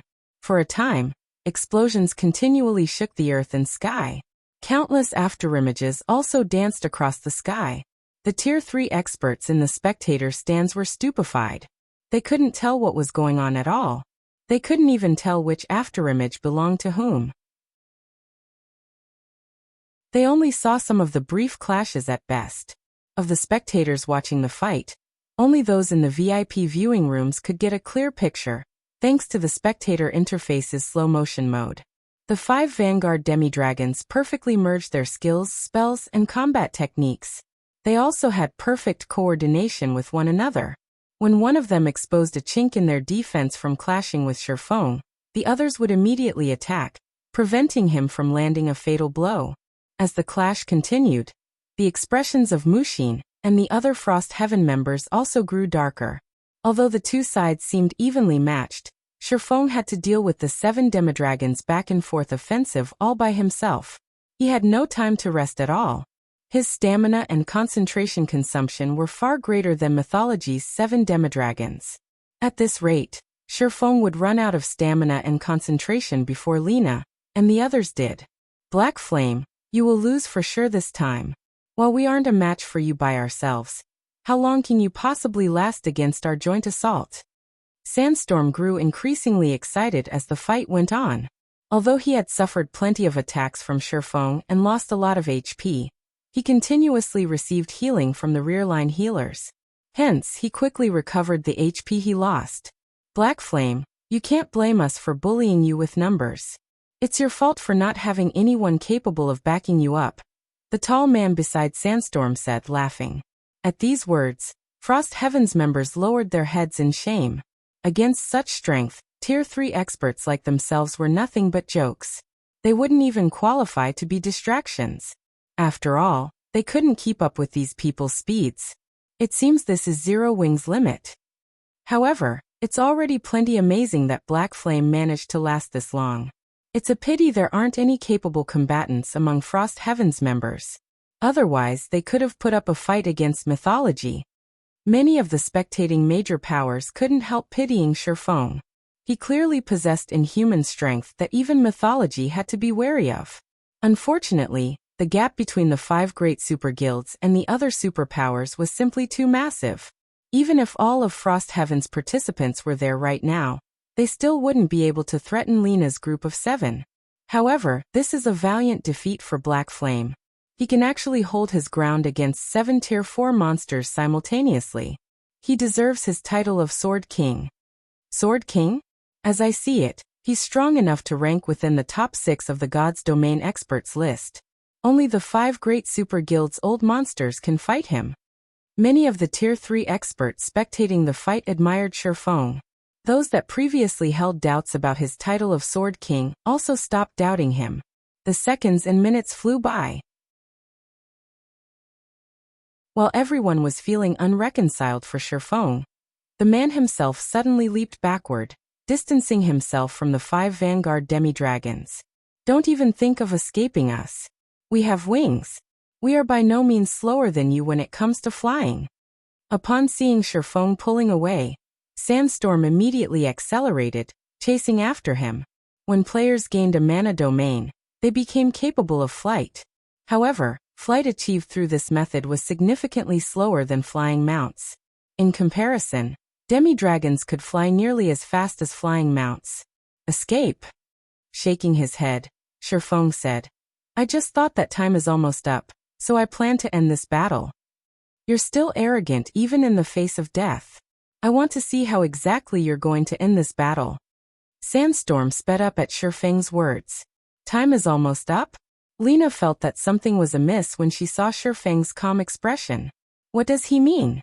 However, before Lina could ponder on the matter, Shi Feng sheathed the abyssal blade. Read latest chapters at Wuxia World. You said before that I shouldn't blame you for bullying using numbers. I very much agree with this point. Gazing at Sandstorm and the other demi-dragons, Shi Feng unsheathed the other longsword hung by his waist and said, Now you shouldn't blame me either for bullying with numbers. After Shi Feng finished speaking, The twilight blade in his hand suddenly shone brightly, illuminating a radius of several thousand yards. Twilight's shadow. Twilight of the gods. The next moment, 8 physical phantoms split out from Shi Feng's body, every phantom identical to him.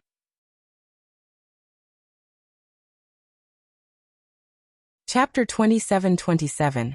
Sword Emperor. When the 8 copies of Shi Feng appeared above the battlefield, the audience momentarily fell silent. Doppelgangers. Crap. Something like this is possible. The spectators' hearts were filled with an indescribable sense of shock as they looked at the 9 Shi Fengs in the air. If anyone else had summoned doppelgangers, they wouldn't have thought much of it. However, Shi Feng was someone capable of single-handedly going up against 7 bona fide mythic combatants with Void Realm combat standards. Now that Shi Feng had summoned 8 doppelgangers of himself. Meanwhile, Lina and the other demi-dragons turned pale when they saw the 9 Shi Fengs before them, their hearts plunging to the very bottom of the abyss. They had to give it their all just to deal with 1 Shi Feng. Now that 8 more had appeared, even if these doppelgangers had significantly weaker basic attributes, the demi-dragons would still suffer tremendously. Let's start the second round then, Shi Feng said, a faint smile appearing on his face as he looked at Lina's group. The next moment, Shi Feng's 8 doppelgangers split up and charged at the 7 demi-dragons, their speed hardly any slower than Shi Feng's. It's just a doppelganger. Do you think you can scare me with it? Sandstorm stabbed his dagger at the doppelganger approaching him, the weapon instantly transforming into a dozen shadow snakes. Advanced combat technique, rampant bites. Seeing the approaching shadow snakes, the doppelganger brandished its sword. 6 extreme slashes. The next moment, 6 sword lights tore through space, shattering the shadow snakes. One of the sword lights even bypassed the shadow snakes and landed on Sandstorm's shoulder. After the sword light passed through, a bone-deep cut appeared on Sandstorm's shoulder. The assassin's body shot backward like a meteor and smashed into the ground. As for his HP, it had fallen by over 1/8 of its total. Aside from Sandstorm, the other demi-dragons were also sent smashing into the ground by Shi Feng's doppelgangers, and suffered heavy injuries. They were utterly incapable of resisting the doppelgangers at all, and they could only watch as their HPs continuously decreased. Out of the 7 demi-dragons, only Lina, who had activated a Tier 3 life-saving skill and reduced the damage she sustained by half, was in a better condition. However, as she had to cope with 2 of Shi Feng's doppelgangers, her HP still decreased steadily. It was only a matter of time before she got killed. Those doppelgangers are so strong. Aren't those doppelgangers a little too much? I get the feeling that just one of Black Flame's doppelgangers is more than enough to kill a mythic monster already. The audience in the spectator stands couldn't believe their eyes when they saw Shi Feng's doppelgangers suppressing Lina's group. Everyone present had seen doppelgangers before. However, this was the first time they had seen a player's doppelganger capable of suppressing Tier 4 combatants. No wonder. So this is why Black Flame is confident in provoking mythology. Unyielding Heart felt endless admiration for Shi Feng when he saw Lina's group getting beaten up. It had been a long time since anyone had dared challenge the 5 great super guilds in the virtual gaming industry. Now, not only did Shi Feng possess the combat power to overwhelm 7 Tier 4 combatants, but it was also almost certain he would be able to capture mythology's advanced resource node. On the battlefield, Lina and the other demi-dragons saw their HPs fall below the critical level. With only 3 or 4 more exchanges, they would fall to Shi Feng's doppelgangers. However, before the battle could continue, several dazzling sword lights struck at the doppelgangers. Boom, boom, boom. Shi Feng's doppelgangers hurriedly defended against the attacks, the collisions resulting in explosions that created massive spatial rifts. Vice Commander? Lina and the others were ecstatic when they saw the origin of the sword lights. The person that just took action was none other than Prosciutto, the Vice Commander of Mythology's Trump Card Legion. However, Prosciutto's appearance had already undergone a drastic change at this time. Runes had appeared all over his pitch-black armor, and complex magic arrays covered his forehead and eyes. He also exuded a majestic aura reminiscent of a demon god. Even Shi Feng's mana domain couldn't suppress him. A bronze combat array? Shi Feng's eyes were blank with surprise as he looked at Prosciutto's transformation. However, he soon shook his head in denial. No. A bronze combat array shouldn't be something Tier 3 players can activate. Moreover, it's impossible for bronze combat arrays to make an appearance at this stage of the game. Before Shi Feng could analyze the situation in detail, Prosciutto raised the purple greatsword he wielded and instantly appeared before him. The aura he exuded could make even mythic monsters fearful. No. Impossible. Is he really a Tier 3 player? His aura is stronger than even that of superior mythics. Everyone spectating the fight gasped spontaneously at Prosciutto's astonishing transformation. Wuxia, who stood on the battlefield, couldn't help staring at Prosciutto in horror and surprise. She couldn't bring herself to believe this was true. Previously, Lena and the others had already displayed monstrous strength. Wuxia never imagined that Prosciutto would be even more monstrous. At this time, Prosciutto could no longer be considered a Tier 3 player. He looked more like a dragon wearing human skin. The terrifying aura he exuded caused the Tier 3 experts present to stumble backward, none of them daring to meet his gaze. The only time Wuxia had felt such a terrifying aura was when she faced a Tier 4 dragon. Guild Leader Black Flame, you have truly surprised me, Prosciutto said as he observed Shi Feng, his voice full of fighting spirit. You are the first person to have forced me to use this form. As a token of my gratitude, I will be your next opponent. As soon as Prosciutto said so, the audience in the spectator stands cheered inwardly. Crap! Are you kidding me? Even Prosciutto intends to take action. A fight between the formidable Prosciutto and Unfathomable Black Flame. This will definitely be the apex fight of God's domain. It's more than just an apex fight. Look how the initial clash between the two already shattered the sky. If the two really fight each other, the entire island might get destroyed. Monsters. These two are real monsters. Just getting the chance to spectate a fight between them is well worth the ticket price. At this time, besides the players on the spectator stands, the various major powers in the VIP viewing rooms were also greatly shocked by Prosciutto's declaration. They immediately had all their members focus their attention on Prosciutto and Shi Feng, as well as record the two's battle.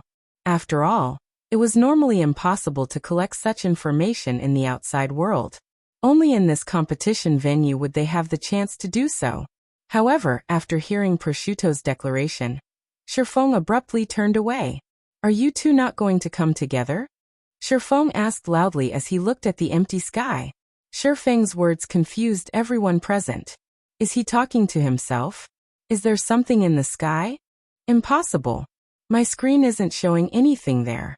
Black Flame must have seen wrong. However, before anyone could dismiss their doubts, a deep voice suddenly came from the void and echoed throughout the sky. Amazing. As expected of the person Prosciutto and Cold Shadow are interested in. The next moment, a black shadow gradually appeared in the air. When this black shadow revealed itself, everyone saw that it was a white-cloaked man of indiscernible age. Moreover, despite the man clearly standing in midair, it was as if no one could perceive his existence in their mind. Everyone looking at him ignored his existence automatically. Crap. Isn't he that existence from mythology? Insane. This is insane. Mythology actually let this person join the competition. Is mythology trying to secure the championship? The players in the spectator stands were unfamiliar with this white-cloaked man. On the other hand, a wave of exclamations swept through the VIP viewing rooms when they saw him. After all, this white-cloaked man was one of the terrifying existences in mythology, who had reached the higher domain realm. Nobody knew his true age. The only thing others knew was that this man, called Odin, was one of mythology's 3 grand elders. Even mythology's guild leader had to obey his words. Sir, why are you here? Prosciutto put on an indescribably respectful expression the moment he saw the white-cloaked man. It was as if he had just seen a real god. I only came here to deal with some matters, but it seems that won't be possible now, Odin said before glancing at Shi Feng. He then continued calmly, pack up. We're abandoning this advanced resource node. Read latest chapters at Wuxia World. We're abandoning it. Prosciutto was stunned. But why? This was the perfect chance for him to eliminate Shi Feng. How could he possibly be willing to give up at a time like this? At this moment, let alone prosciutto, everyone spectating the battle was dumbfounded. Since when was mythology so generous? Because, taking another glance at Shi Feng, Odin chuckled. He is already a Tier 4 Sword Emperor.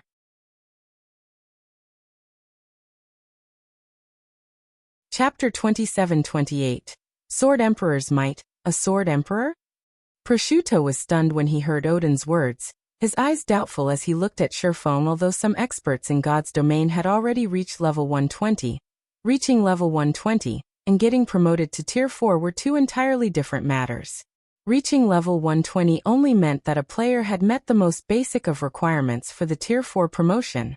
According to the various guilds' understanding, players would need to search for their Tier 4 legacy lands after reaching level 120, a truly challenging task. Even the 5 great super guilds would need a lot of time to search for just one legacy land. Not to mention, players would then have to challenge this legacy land to obtain their legacy. Meanwhile, Shi Feng was merely the guild leader of a pseudo-superpower. How could he possibly locate a legacy land faster than the various super guilds? A Tier 4 Sword Emperor? No way. It's only recently that some people have reached level 120, yet he's already gotten promoted to Tier 4 Sword Emperor? This is a lie. This must be a lie. That's a Tier 4 class we are talking about. Even the kings of the various kingdoms fear a Tier 4 existence. How can anyone possibly get promoted to Tier 4 so soon? The spectating players had likewise heard Odin's words, and a wave of commotion immediately spread among them, everyone expressing their doubts about Shi Feng's successful promotion to Tier 4. Although Shi Feng had indeed displayed frightening combat power, they still found it possible for a Tier 3 player to do so. After all, many treasures in God's domain could allow players to become incredibly strong. Lena's group of 7 was a perfect example. However, reaching Tier 4 was a different story. Tier 4 existences were powerhouses publicly acknowledged by the NPCs in God's domain. Take the current Tier 4 NPCs for example. No superpower dared offend Tier 4 NPCs. The 5 great super guilds were no exception. This was because Tier 4 was a taboo that had been deeply engraved in the bones of God's domain's players. Tier 4 NPCs were existences that shouldn't be offended under any circumstances. In fact, the various major powers suspected that even the superpowers Tier 3 experts would have to wait until around level 130 to get promoted to Tier 4. On the battlefield, Mushin stared at Shi Feng in shock and expectation. If this is true, when Mushin considered the possibility that Shi Feng was a Tier 4 Sword Emperor, a passionate flame burned in her heart.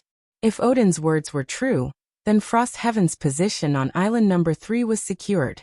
This also meant that Frost Heaven would have a chance of securing the 6th reserve seat and becoming one of the true giants in God's domain. Simultaneously, however, Mushin also couldn't help feeling dubious. While players like herself were still agonizing over unlocking their mana bodies and thinking about how to search for their legacies after reaching level 120, Shi Feng had already completed all these tasks and even reached Tier 4. No matter how she thought about it, this situation was simply implausible. Are you really a Sword Emperor? Prosciutto couldn't help asking Shi Feng. Although Odin had already spoken, Prosciutto still wished to verify this matter with Shi Feng. Immediately, everyone in the arena focused on Shi Feng, wanting to hear the truth from his mouth.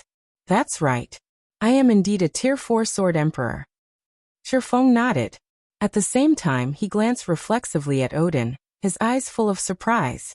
If a player did not register themselves at the Adventurers Association and redeem their Tier 4 class emblem, it should be impossible for others to notice their identity. This was especially true if the player in question had hidden their aura and concealed their identity using special tools. In Shi Feng's opinion, he had concealed his promotion very thoroughly all this time. When he fought earlier, he even limited himself to low-tier skills and spells. He also had the Nightwalker's cape to conceal his life aura. As for his mana domain, that couldn't be used to prove anything. The mana domain's acquisition and strengthening mainly depended on a player's control over mana. The better one's mana control, the stronger the mana domain they could summon.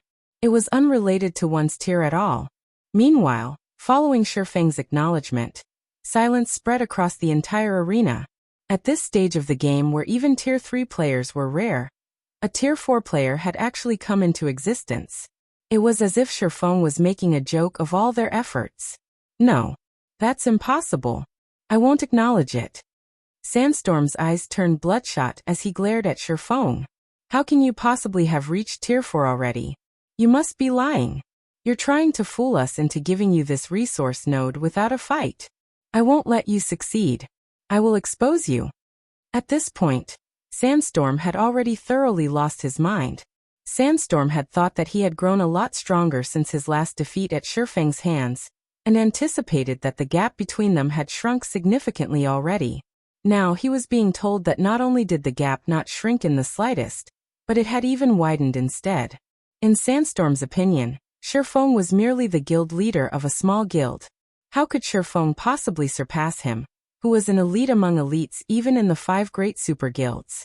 The next moment, Sandstorm's aura burgeoned in intensity, and the size of his body increased by a large margin. Scales also started growing on his face and body. Now he practically looked like a miniature infant dragon. Flapping his powerful wings, Sandstorm swept up a gale and instantly arrived before Shi Feng. Abandoning his weapon, he swiped a claw at Shi Feng. The instant Sandstorm's claw moved, the space around it shattered.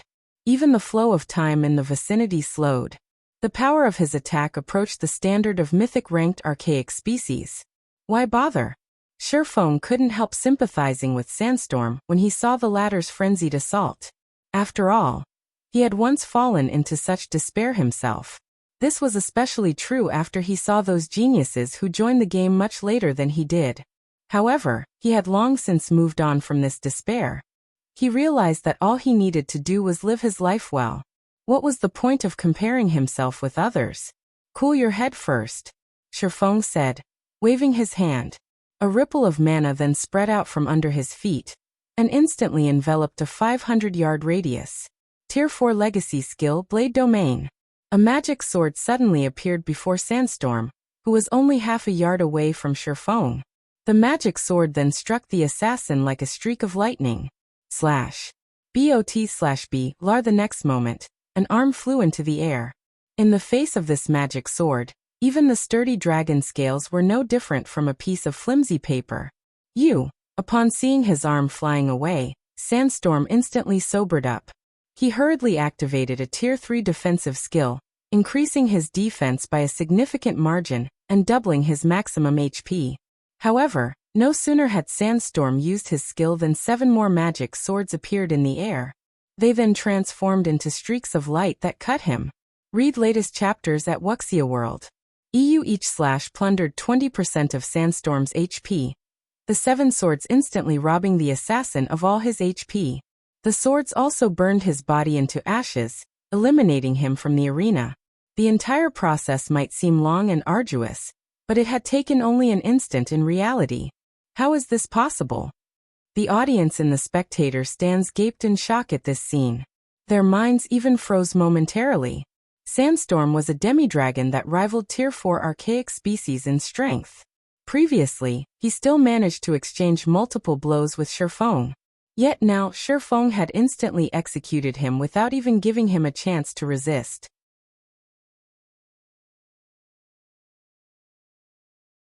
Chapter 27-29. Shi Feng and Odin One Move. The gap between Tier 3 and Tier 4 is actually this massive. When the various major powers experts in the VIP viewing rooms saw Shi Feng slay Sandstorm, they gasped involuntarily. Although they had long since known that Tier 4 was the milestone separating the strong from the weak in God's domain, they never expected the gap between Tier 3 and Tier 4 players to be so massive. Just a moment ago, although Lina and the other demi-dragons were struggling with Shi Feng's attacks, they at least possessed the strength to put up a fight. However, as soon as Shi Feng stopped holding back, that bastard! He was actually toying with us all this time. A tall demi-dragon man cursed as he glared at Shi Feng in anger and frustration. No, that probably isn't the case, Lina said, shaking her head. What do you mean? He wasn't toying with us? The tall man asked strangely. This is only my guess, but, peeking at Shi Feng, Lina continued quietly. He might have been on his guard against Sir Odin since the start of the battle. He was wary of Sir Odin. Realization dawned on the other demi-dragons when they heard Lina's conjecture. Odin was an elusive existence in mythology. If he hadn't taken the initiative to appear, none of them would have noticed his presence. Only after Shi Feng exposed him did Odin reveal himself. The tall man and the others shuddered. If what Lina said really was true, then Shi Feng was much more terrifying than they had thought. Meanwhile, after killing Sandstorm, Shi Feng turned to look at Odin in the distance. From the moment he arrived before the advanced resource node, he had sensed a vague killing intent directed at him. If not for him having reached Tier 4 already and received a qualitative improvement to his physique and concentration, he wouldn't have noticed this killing intent at all. Due to this threat, he had held back his strength. Even when clashing with Lina's group, he refrained from using his full strength. Also, he could respond when the owner of this hidden killing intent took action. However, the moment Sandstorm went crazy and lashed out, Odin had also thoroughly displayed his killing intent. Truthfully, even Shi Feng had to be wary of Odin. In his previous life, everyone had heard of Odin's name. Not only was Odin an invincible existence even among Tier 6 god-ranked experts, but fighting enemies of a higher tier was also commonplace for him. In the past, Odin had fought against a Tier 5 NPC while he was still Tier 4. In the end, their battle had not only ended in a draw, but even leveled an entire NPC city. This was despite the gap between Tier 4 and Tier 5 being even greater than the one between Tier 3 and Tier 4. Hence, Shi Feng had no choice but to activate Blade Domain as a precaution. The reason Tier 4 classes were feared by players and recognized as powerhouses in God's domain wasn't just their extraordinary physiques and frightening control over mana. Instead, a larger part was due to the Tier 4 skills and spells they wielded. In God's domain, there was a qualitative difference between Tier 3 and Tier 4 skills. This was because Tier 4 skills mainly relied on mana in the natural world to activate. In comparison, Tier 3 skills relied on the user's mana to activate. Due to this difference, the power levels of the two were worlds apart. With the aid of Tier 4 skills and spells, Shi Feng dared to fight against even true Tier 3 infant dragons, let alone kill a demi-dragon like Sandstorm. However, to Shi Feng's surprise, Odin never actually took action. He only used his killing intent to create an illusion of wanting to take action. Youngsters nowadays really are getting better and better. A smile appeared under Odin's hood. The man then looked at Prosciutto and said, "Let's go." "Yes, sir." Prosciutto no longer hesitated this time. However, when he walked past Shi Feng, he also gave the latter a glance. Although he didn't say anything, the intention his eyes conveyed was obvious. "We will meet again." Afterward, Prosciutto and the rest of Mythology's 1,000-man team left the advanced resource node. They gave up the resource node very decisively, and departed for another resource node together with Odin. They left, just like that. That Odin actually didn't take action? The audience was stunned by this situation. The originally heaven-defying battle had actually ended in such a manner. Moreover, Mythology's members had given up the fight so decisively. This was completely different from how the 5 great super guilds operated normally. At this moment, even Mushin was taken aback by this situation. "Is this our victory?" Mushin couldn't help asking Shi Feng. Odin's name was synonymous with destruction to the various superpowers. Now that Mythology had mobilized even Odin, she found it truly inconceivable that Mythology would give up just because of one Tier 4 player. After all, while a Tier 4 existence was an invincible enemy for the various superpowers, that might not necessarily be the case for the 5 great super guilds. "I guess so." Shi Feng nodded while looking at Odin's departing figure. Odin's decisiveness had caught even Shi Feng off guard. Initially, Shi Feng had already braced himself to fight for his life. He had even resolved to use some of the trump cards he had kept hidden all this time. However, he now felt as if he had just punched at empty air.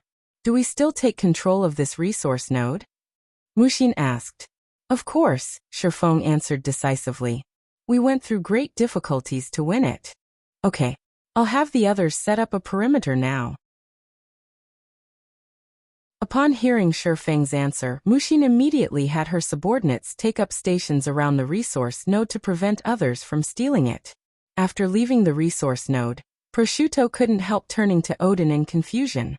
Sir Odin, since we surrendered the resource node to Black Flame so easily this time, I'm afraid the other 4 guilds will most likely ridicule us.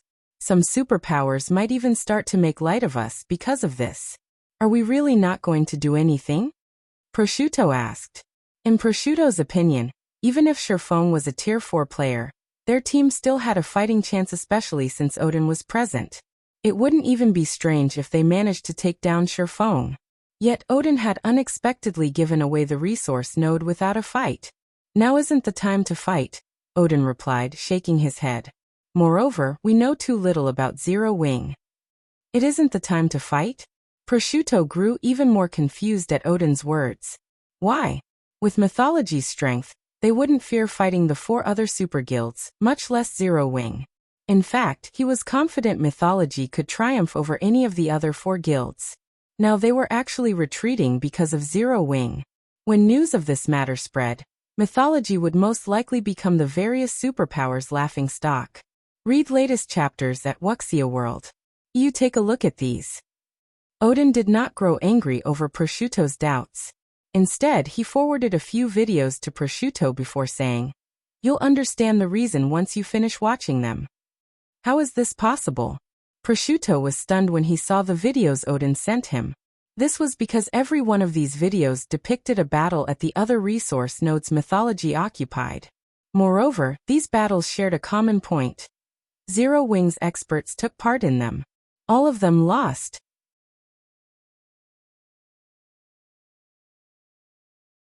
Chapter 2730. Unfathomable. Zero Wing. As Prosciutto watched the videos Odin sent him, his heartbeat gradually grew erratic. Even his complexion turned somewhat gloomy. Vice Commander? Lena prompted, a little puzzled by Prosciutto's reaction. However, Prosciutto did not respond to Lena's worry. Instead, his gaze suddenly turned indescribably grim. Impossible. The commander actually failed to take down that girl? Prosciutto's mood fluctuated violently after watching one of the videos. Vice Commander, what happened? Did something happen on the commander's side? How is that possible? Even the 4 other guilds wouldn't dare pick a fight with the commander, unless they're tired of living. Prosciutto's strange performance surprised and puzzled Lena and the others. They couldn't understand what had happened to provoke such emotional swings in their vice commander. After seeing Prosciutto's reaction, Odin smiled and said, "Now you know why, right? I have to admit that the new era has truly come. Whenever I see you youngsters, I can't help but feel that I really have grown old." Odin's words confused Lena, and the others even more. However, as if triggered by these words, a hint of excitement flashed in Prosciutto's eyes. "I see. Thank you for your teachings, sir. I will take this as a warning," Prosciutto said sincerely. "Good. Now this is the little fellow I used to fancy." Odin nodded in satisfaction. "Mythology will have to rely on your bunch in the future." "Sir Odin, what exactly happened?" Lena asked Odin nervously. Initially, with her status, she shouldn't be questioning Odin at all. However, after seeing Prosciutto's transformation, she couldn't help her curiosity. "It's nothing. We simply had 4 of our other resource nodes snatched away," Odin said, chuckling. 4 other resource nodes were taken? How is this possible? Lena gaped in shock, unable to get her mind around it. Who is so bold to actually do this? Is it the 4 other guilds?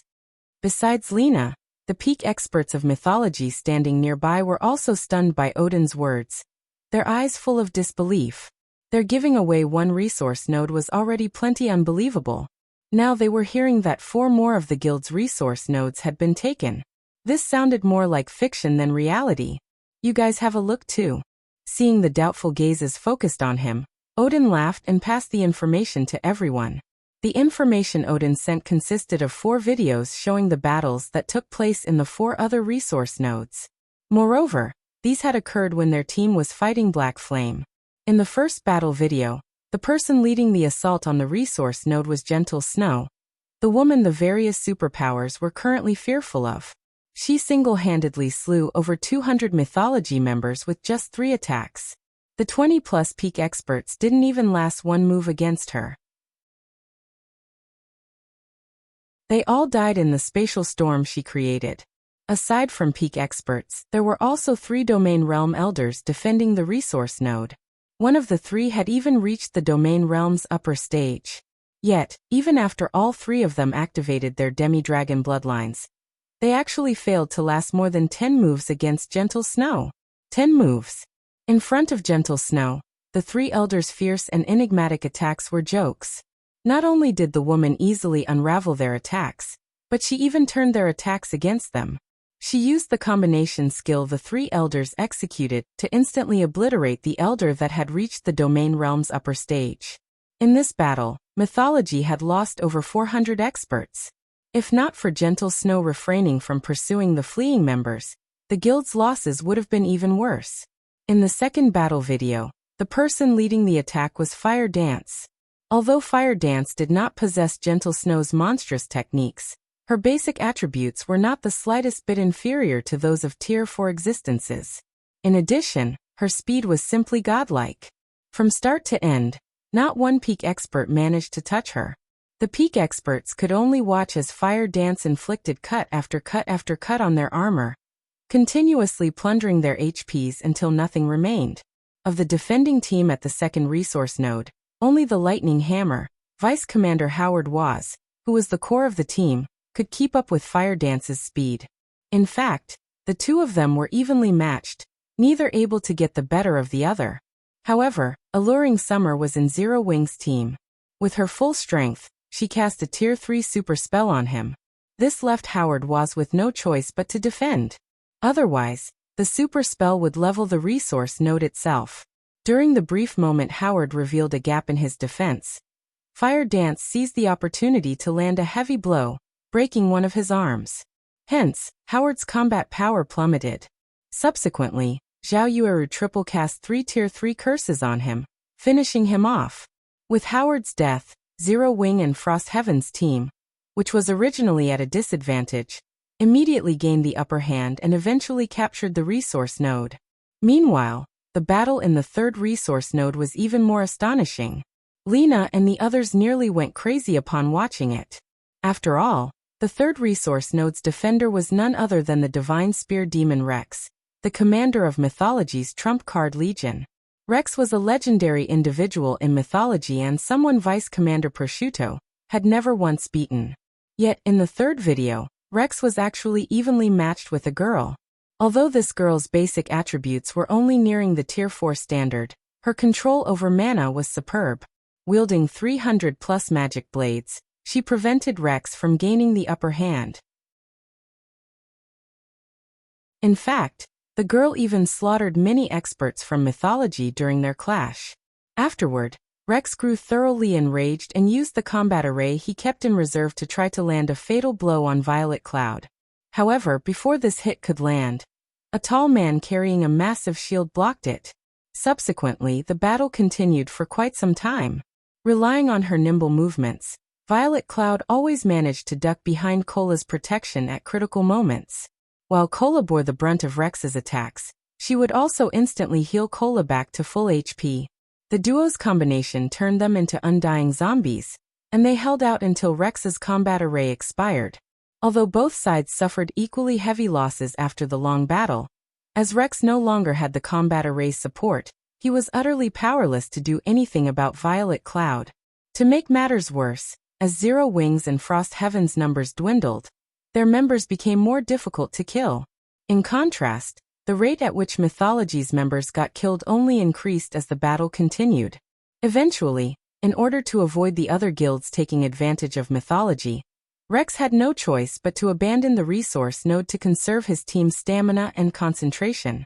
While the outcome could be said to be a draw, since mythology gave up the resource node, the overall result was still a loss. We lost 3 resource nodes just like that. Lena protested in denial after watching the 3 videos. After calming down though, she said hurriedly, "Even so, there's no reason to let Zero Wing off the hook." While Zero Wing had indeed displayed astonishing combat power, mythology could easily reclaim its lost resource nodes after reorganizing its forces. After all, they already knew what Zero Wing was capable of. It would be much easier to counter Zero Wing's forces afterward. Impossible. You'll know once you take a look at the fourth video, Prosciutto said. The fourth video? Lena was puzzled. Read latest chapters at Wuxia World. What relation did the fourth video have with their not being able to deal with Zero Wing? Even if Black Flame was a Tier 4 Sword Emperor, mythology still had the means to deal with him. Even if Zero Wing had one or two more powerful combatants, it still wouldn't be a match for mythology. However, Lena still listened to Prosciutto and played the fourth video.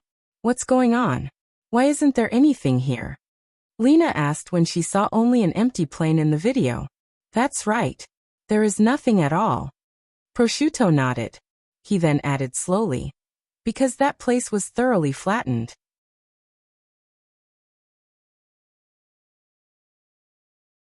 Chapter 2731. Mind-blowing. Although Prosciutto's voice was plain, every word he said thundered in everyone's mind. Flattened.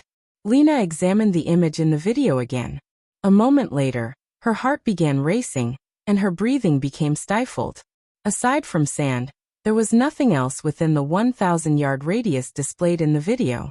However, after careful inspection, she noticed piles and piles of fallen trees stacked outside the 1,000-yard radius. Many of these trees were uprooted, and most of them had shattered into dozens of pieces. The video then zoomed out, and she found that the so-called sandy area actually lay within a large forest.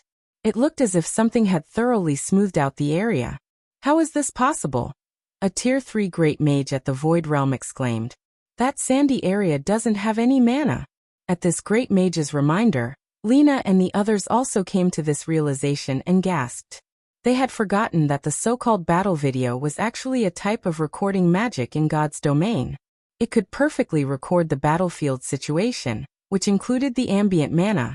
This allowed players to analyze the battle situation accurately. Meanwhile, they had watched this battle video as if they were watching a video in the real world. They had completely neglected the presence of mana or lack thereof. Is this Zero Wing's doing as well? Lena asked when she saw the wasteland in the middle of the forest. The wasteland had a 1,000-yard radius. Moreover, the attack used had thoroughly consumed all mana in the area. Even Tier 4 large-scale destruction spells would have difficulty accomplishing such a feat, not to mention the only Tier 4 player known to exist was Black Flame. Yes, someone from Zero Wing did it. According to subsequent reports, that person should be Aqua Rose, one of Zero Wing's Vice Guild leaders. Her specific strength is still a mystery, Odin said, nodding. However, based on the spell's scale, we can think of her as a Tier 4 Great Wizard who wields Tier 4 large-scale destruction spells. Her destructive power is roughly 10 times that of Black Flame. How is this possible? Isn't Zero Wing just an up-and-coming pseudo-superpower? After hearing Odin's simple analysis, mythology's members fell silent for a long time. They couldn't help doubting the veracity of the reports. Not only did Zero Wing have a Tier 4 Great Wizard, but this Great Wizard even possessed Tier 4 large-scale destruction spells. If this was the case, then this matter was much more serious than they imagined. After all, a Great Wizard wielding large-scale destruction spells could easily destroy even major NPC cities.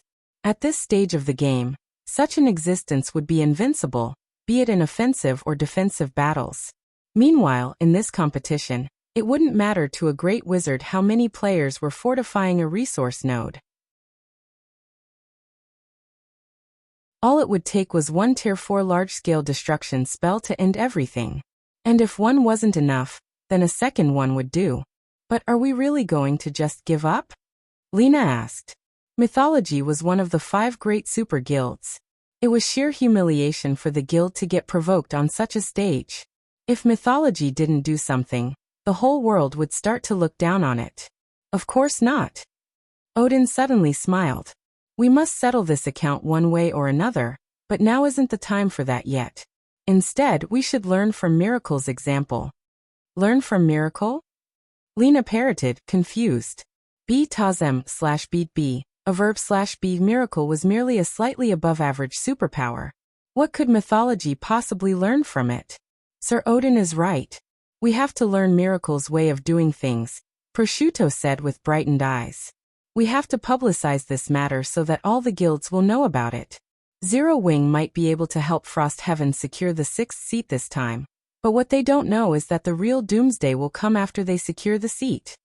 The reserve seats of God's domain's 12 great guilds were meant for the capable. If a guild relied on the strength of only a handful of individuals to secure one of these seats, then only destruction would await this guild. Moreover, after this competition, Zero Wing would also debut on the international stage. A guild capable of using mythology as a stepping stone wasn't a problem for only mythology. The other 4 of the 5 great super guilds couldn't afford to ignore Zero Wing, either. Hence, the 5 great super guilds would not allow such an existence to exist in this world. Good. I will leave this matter for you to handle. Odin nodded in satisfaction when he saw Prosciutto realizing what had to be done. He then vanished from the group as if he had never been there. Shortly afterward, every participating guild in the competition received an astonishing piece of news. Zero Wing had defeated Mythology and stolen 5 of Mythology's resource nodes. The battle videos at the 5 resource nodes even spread to the various superpowers. The sight of Black Flame killing Sandstorm in one move, Gentle Snow killing over 30 Tier 3 peak experts in one move, Aqua Rose flattening a resource node with one spell, Violet Cloud forcing the Divine Spear Demon into retreating, and a handful of Zero Wings members killing the Lightning Hammer, were thoroughly etched into everyone's mind. After all these accomplishments, Frost Heaven became the biggest dark horse in this competition. The mind-blowing news shook the various participating guilds in the arena. This is fake. This must be fake. Didn't Zero Wings and Frost Heaven's members launch an attack on Mythology only recently? How can the battles be over already? A Tier 4 Great Wizard. How is this possible? The various participating guilds were dumbfounded by the information they received. None of them could accept it. However, it was also impossible for these battle videos to be fake, especially with the frightening strength Mythology displayed. The superpowers despaired at the gap between them. Nevertheless, despite having such overwhelming strength, Mythology still ended up defeated. Moreover, it didn't even lose at the hands of a super guild but to Zero Wing, an up-and-coming pseudo-superpower. Didn't they say Zero Wing doesn't have any background? What exactly is Zero Wing? For a time, the various superpowers were filled with curiosity and confusion about Zero Wing. Despite being a small guild with no backing, Zero Wing had produced a Tier 4 Sword Emperor and a suspected Tier 4 Great Wizard. How could they bring themselves to believe this? As for the players in the spectator stands, they too were stunned by this situation. They never thought that during the time Shi Feng was fighting one of Mythology's teams, astonishing battles had taken place elsewhere, as well. They also regretted missing these battles. After witnessing Zero Wing's strength, both the Star Alliances and Unyielding Soul's upper echelons couldn't help lamenting this situation. They never thought that after not meeting Zero Wing for some time, the other guild had actually grown to such an extent already. Tier 4. This is real power. A passionate flame burned in Purple Eye's heart as she watched the clash between Shi Feng and Sandstorm. So long as I reach Tier 4, the guild will be able to tread the international stage as well. At this time, Purple Eye wasn't the only person to have such thoughts. The various major powers experts in the other VIP viewing rooms also burned with desire and ambition toward attaining Tier 4. Every one of them resolved themselves to do everything they could to reach Tier 4 after this competition. Unlike the audience's excited reactions, Miracle and Sacred Temple were filled with both hatred and shock at Zero Wing's performance. Initially, the two guilds believed the 6th reserve seat was already within their grasp. Now that a powerful competitor had emerged in the competition, the two guilds had no choice but to compete for more resource nodes. Otherwise, they wouldn't be able to maintain their current advantage until the end of the competition. Meanwhile, when Seven Wonders received news of Zero Wing's performance, he felt an unprecedented joy and excitement. He truly had not expected the helpers Hong Xingyuan recruited to be powerful enough to pull Frost Heaven out of its hopeless situation and give it a chance to win a reserve seat. To ensure Frost Heaven secured the 6th reserve seat, after Frost Heaven became one of the top 5 ranking guilds on island number 17. 7 Wonders led a team to other islands to compete for more resource nodes. For a time, Miracle, Sacred Temple, and Frost Heaven frantically fought all over the arena. Despite suffering immense casualties, the 3 guilds continued fighting until the bell signaling the end of the competition rang. Meanwhile, after the competition ended, huge holographic screens appeared on top of every island, the screens listing the total points accumulated by the participating guilds one after another. Mythology, 12,610 points. Pantheon, 3,920 points. Sky Dragon Family, 4,550 points. Netherworld Empire, 13,350 points. Miracle, 5,230 points. Sacred Temple, 5,180 points. As the names of the participating guilds appeared one after another, Frost Heaven's members grew increasingly nervous. The point difference between Miracle, Sacred Temple, and Frost Heaven should be incredibly narrow.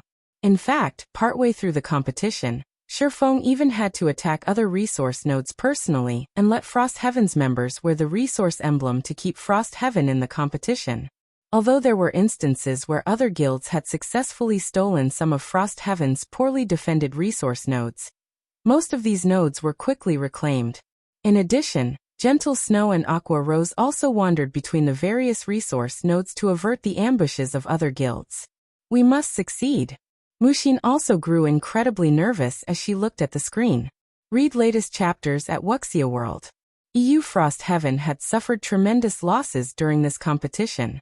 By the end of the competition, Frost Heaven had fewer than 2,000 members left standing. 6 elders, 2 grand elders, and Great Elder Brilliant Blue had even fallen in battle. This was a massive blow to the guild. At this time, even Shi Feng couldn't remain perfectly calm.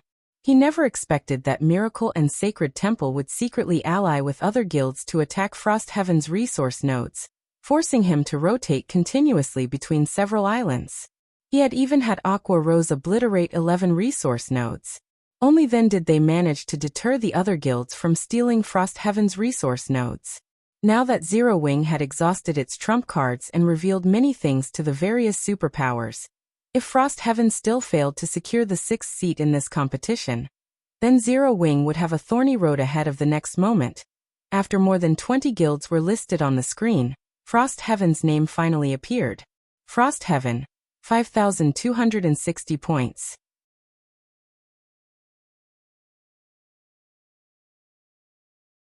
Chapter 2732, True Beginning. We won. We really won. Mushin and the other Frost Heaven members were ecstatic when they saw their guild score. Many members even screamed in joy as they reveled in this moment of victory. What a close one. Shi Feng couldn't help a sigh of relief.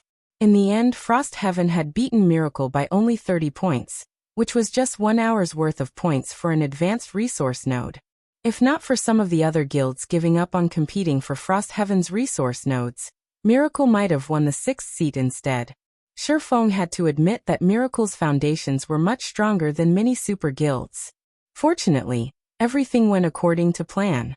Now that Frost Heaven has secured the 6th seat, we won't have to worry about getting slots to enter the upper zone. We'll also gain the privilege of garrisoning a city in a kingdom. When Shi Feng saw the guilds listed on the screen being reorganized based on their points and Frost Heaven officially ranking 6th, he began considering the next step of his plans. In his previous life, the arrival of the first major update had brought about a complete change in God's domain's power structure. Because of the NPC Forces addition, the superpowers competitors were no longer limited to just the major powers. The NPC forces also became huge competitors. These NPC forces were no ordinary organizations. Before God's domain underwent its first major update, the NPC population in God's domain had been minuscule.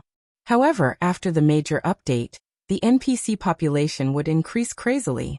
Along with the increase in NPC population, the NPC forces normally only mentioned in books or conversations between NPCs would make their debut in the game. In fact, in a few more days, the various major powers would discover a frightening matter.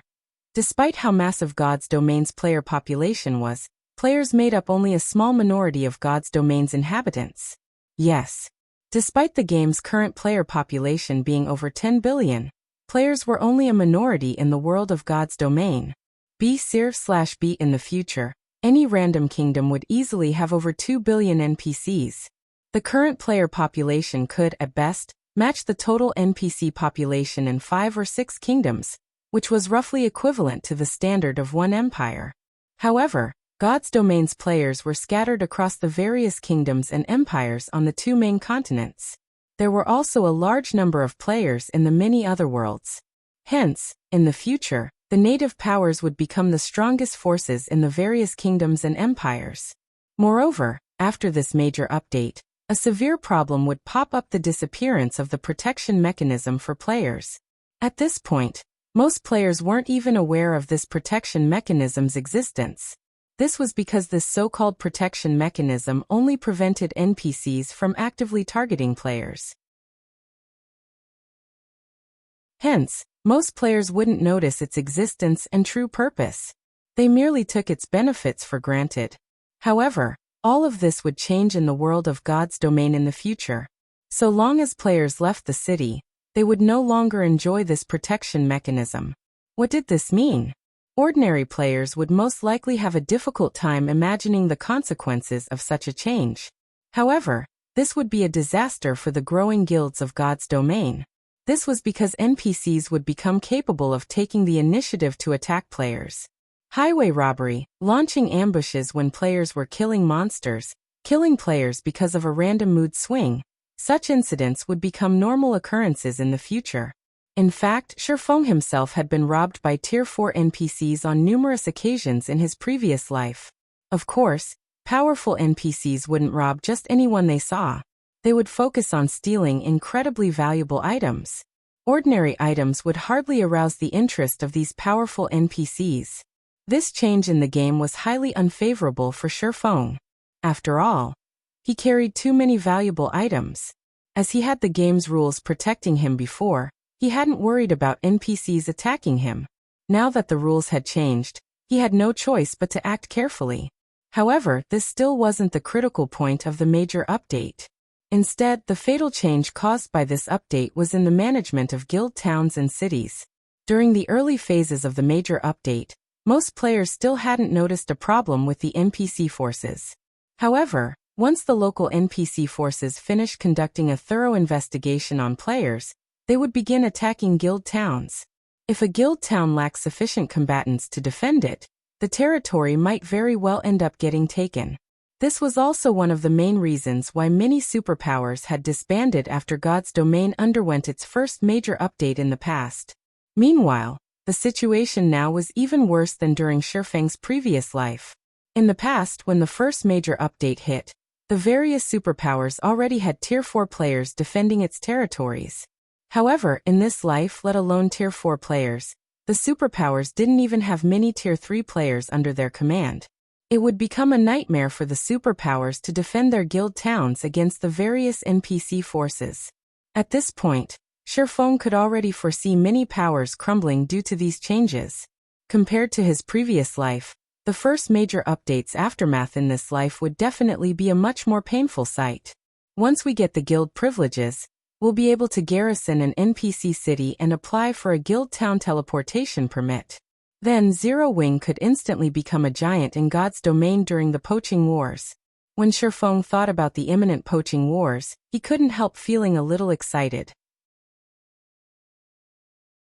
In the past, some first-rate guilds had eventually grown into super guilds precisely because they managed to take advantage of the poaching wars.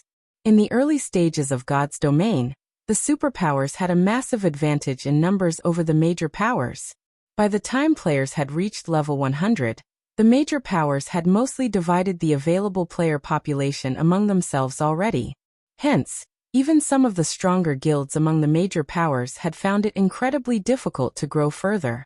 This was because after the average level of players reached level 100, guilds that wished to grow needed sufficient numbers. This was especially true when it came to Tier 3 players. Without sufficient Tier 3 players, effectively defending guild towns against NPC forces and monster armies would become impossible. Meanwhile, Most players mainly looked at the number of guild towns a guild possessed, and the prosperity of these towns when determining a guild's strength. This was also why the War God's Temple had set the number of guild towns owned as a participation requirement for the reserve seat competition. And if a guild wished to maintain many guild towns simultaneously, a lot of manpower was necessary. Now, although Zero Wing already possessed more members than most first-rate guilds, it was still far from comparable to the various superpowers. Meanwhile, after the Great Collapse, the members of the Fallen Powers would become independent players. So long as Zero Wing took advantage of this opportunity, it could instantly become a bona fide superpower. Moreover, Shi Feng was confident that once Zero Wing had a sufficient player base, the guild could go up against Starlink, Saint's Hand, and even the 5 great super guilds. At the very least, Zero Wing wouldn't be forced to hole up in just a handful of guild towns and cities in an incredibly passive state. In fact, with Zero Wing's current state, it was only a matter of time before the guild crumbled. After all, what allowed the various superpowers to triumph over others were the talents they cultivated. With the resources the superpowers provided, these talents would slowly grow into powerhouses in the virtual gaming industry over time. If Zero Wing did not make sufficient preparations, with the guild's current scale and talent count, the guild would be fortunate to keep itself alive in the future. Meanwhile, along with the release of the official rankings, the spectating players and major powers erupted in an uproar. Crap! Frost Heaven actually got a seat. Frost Heaven really is lucky. It actually found a dark horse like Zero Wing. With this, Frost Heaven really is going to rise to prominence. Zero Wing is it. While the spectating players and major powers found Frost Heaven's victory surprising, they didn't feel particularly surprised by it, either. After all, the Tier 4 combatants Zero Wing possessed were simply too terrifying. They were not opponents Tier 3 players could hope to contend with. The major powers paid more attention to Zero Wing than to Frost Heaven. Frost Heaven can consider themselves lucky. After looking at the guild rankings, Cold Shadow glanced at Shi Feng's information and sneered. However, Zero Wing won't be as lucky afterward. The nail that sticks out gets hammered. This held especially true for a prominent guild like Zero Wing. The various superpowers were greatly limited in the forces they could bring out during this competition. This was especially true for the 5 great super guilds. After all, Tier 3 was the minimum standard for players to participate in the competition. However, there was no such restriction in the outside world. The fact that Zero Wing had revealed 2 Tier 4 players in this competition had provoked the various superpowers intense envy. Zero Wing was merely a pseudo-superpower, yet it had actually produced 2 Tier 4 players. If someone were to say that there wasn't a secret behind this achievement, nobody would believe them. After this competition, she could easily foresee that both ordinary powers and superpowers would hound Zero Wing until the guild gave up its secret to completing the Tier 4 promotion. Otherwise, only death would await Zero Wing. As the various superpowers began to plot against Zero Wing, Shi Feng remained wholly unaware of the matter. After the War God's Temple announced the winners for the 6 reserve seats and awarded Zero Wing with a War God's Temple official guild certificate, Shi Feng promptly disbanded his team and bid goodbye to Mushin. He did not stay behind to take part in Frost Heaven's celebration banquet, but quietly left the Fire Dragon Empire instead. This caused 7 Wonders and Hong Xinyuan to lament the missed opportunity to thank Shi Feng properly. Black Flame really is an unfathomable person. After watching Shi Feng's figure disappear into the distance, 7 Wonders turned to Mushin and said earnestly, "Mushin, you'll be the first vice guild leader from now on. You'll be responsible for the matter regarding the upper zone slots, S-rank nutrient fluids, and subsequent affairs relating to our alliance with Zero Wing. I believe you can handle them well." Read latest chapters at Wuxia World. EU Guild Leader, please rest assured. I will definitely handle them well, Mushin answered ecstatically. Meanwhile, after Shi Feng left the War God's Temple, he did not hurry to return to Zero Wing's residence to preside over the changing situation.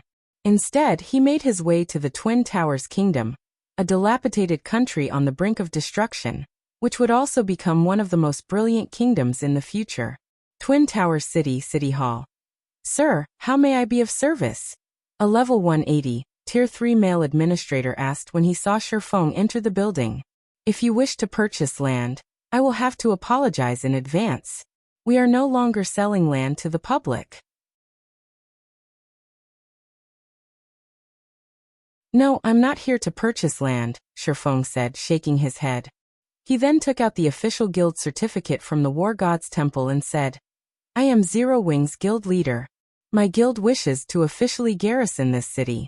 May I know if that's possible?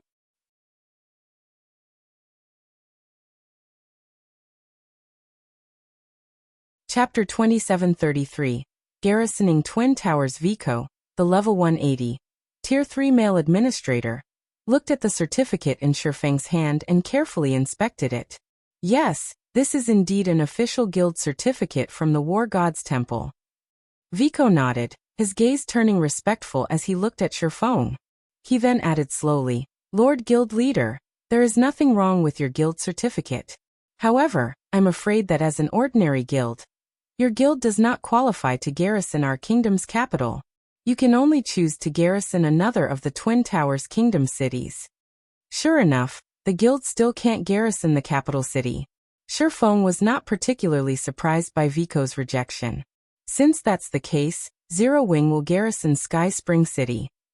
Although the War God's Temple now recognized Zero Wing as an official guild in God's domain, that was only recognition and nothing more.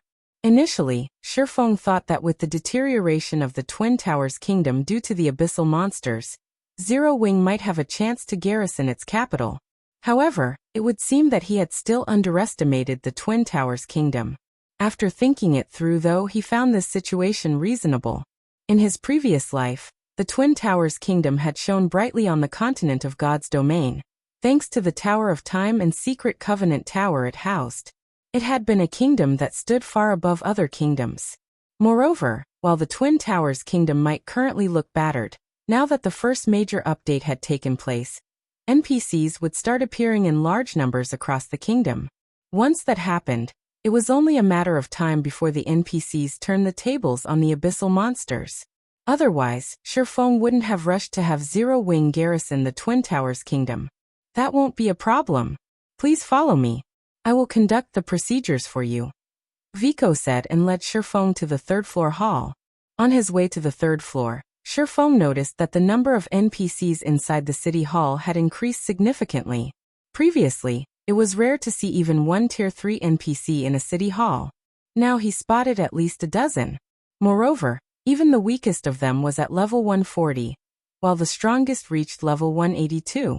They were not existences current Tier 3 players could hope to contend against.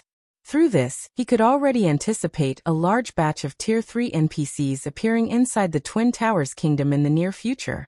With the combat power of these NPCs, retaking the Twin Towers kingdom, and driving the abyssal monsters back into the abyss would be entirely possible. Meanwhile, the Sky Spring City he chose to have Zero Wing garrison was the closest NPC city to the secret Covenant Tower. Although Sky Spring City didn't even rank within the top 15 of the Twin Towers Kingdom's NPC cities, after the first major update, the secret Covenant Tower would become more attractive than the Tower of Time. This was because the secret Covenant Tower was a holy land for grinding for levels and acquiring guild resources. Before God's Domain's first major update took place, grinding for levels was a daily chore for players. However, after the first major update, grinding for levels would become deadly. If players did not possess overwhelming strength, then the moment they left the confines of NPC cities, they would have to fight with their lives on the line. This was because both NPCs and monsters gained conscious thought after the major update, and they would no longer let players kill them like idiots. Both NPCs and monsters would fight desperately for survival. Hence, grinding monsters would no longer be simple, repetitive fights for EXP. Instead, it would become a fight where players bet their lives for EXP. In a situation where the two sides were roughly equal in strength, every fight would be incredibly taxing. In fact, after the major update, most players would no longer dare fight monsters that were significantly higher leveled than they were. Of course, The increased difficulty in killing monsters came in tandem with a drastic increase in the EXP monsters awarded, at least 10 times more than what they previously awarded. Even so, leveling up would still become an increasingly laborious task in the future. However, it was a different story in the Secret Covenant Tower. The countless monsters trapped in the Secret Covenant Tower's special space had already gone crazy, and did not possess any consciousness or intelligence. The only thing on their minds was slaughter. Yet, despite the lack of intelligence, the monsters inside granted the same amount of EXP as the monsters in the outside world. The only problem was that entering the Secret Covenant Tower cost magic crystals. In addition, the monsters inside did not drop coins or magic crystals. The value of the materials they dropped was also negligible. Fortunately, the Secret Covenant Tower wasn't completely barren of loot. Hidden inside the special space were relics belonging to ancient civilizations. The deeper one progressed down the tower, the better the relics one could obtain. Examples would be weapon and equipment designs, master-ranked potion recipes, and even complete legacies for Tier 3 classes. Yes, complete legacies for Tier 3 classes. Unlike the Tier 3 legacies scattered in the outside world, a complete legacy could lower the difficulty of players' Tier 3 promotion by a large margin. A complete Tier 3 legacy could allow a guild to gain a large number of Tier 3 players within a short period. It wasn't an exaggeration to say that for guilds, a complete Tier 3 legacy was 100 times more valuable than a fragmented legendary item. Meanwhile, complete Tier 3 legacies only started appearing from the 18th floor. This was a place that became available after the first major update. Before this, the Secret Covenant Tower was only a place for pre-level 100 players to grind for levels. It wasn't suitable for players past level 100. However, after the first major update, the Secret Covenant Tower would no longer be the same as before. In the past, after it was revealed that the Secret Covenant Tower dropped complete Tier 3 legacies, the various powers on the Eastern continent had swarmed to the Twin Towers Kingdom. This, in turn, had made the Twin Towers Kingdom one of the most dazzling kingdoms in God's domain. And Sky Spring City had also become an NPC main city that was second only to the capital city. Shortly afterward, Administrator Vico completed all the formalities needed for Zero Wing to garrison Sky Spring City. Lord Guild Leader, this is your Sky Spring City Guild token. Vico handed a golden token to Shi Feng. He then explained, this token grants you partial authority to manage Sky Spring City, including its security and development. Once Zero Wing garrisons Sky Spring City, it will receive 10% of the city's profits as maintenance and management fees. No problem. Zero Wing will manage Sky Spring City well, and turn it into the best city in the Twin Towers Kingdom. Shi Feng said, nodding. Once a guild garrisoned a city, it couldn't arbitrarily decide to abandon the city and seek greener pastures. One could say that the guild and city were bound together for good or ill. Thus, even after guilds obtained the qualifications to garrison an NPC city, they still had to be careful with their choice. Fortunately, Shi Feng didn't have to concern himself with such a problem. Sky Spring City was bound to become one of the important hubs in the Eastern continent. The money and resources it could rake in would far surpass those of many royal capitals. If developed properly, the city could even rival imperial capitals.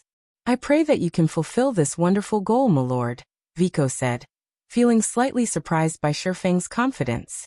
Now that Zero Wing has officially garrisoned Sky Spring City, can we enable Sky Spring City's city teleportation network? Shi Feng asked. Obtaining the resources Sky Spring City had to offer was only one of his goals in having Zero Wing garrison the city. What was more important for Zero Wing was the city teleportation network that came with garrisoning a city. This was also the main reason the various superpowers had frantically fought to secure a reserve seat.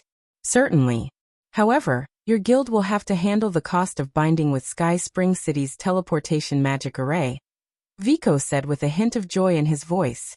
How much will it cost to construct one large-scale teleportation array? Shi Feng asked. If it is only one, the material fee is 100,000 gold coins and 30,000 magic crystals. The labor cost is an additional 5,000 gold, Vico said. In total, It will cost 105,000 gold and 30,000 magic crystals. You guys sure are ruthless.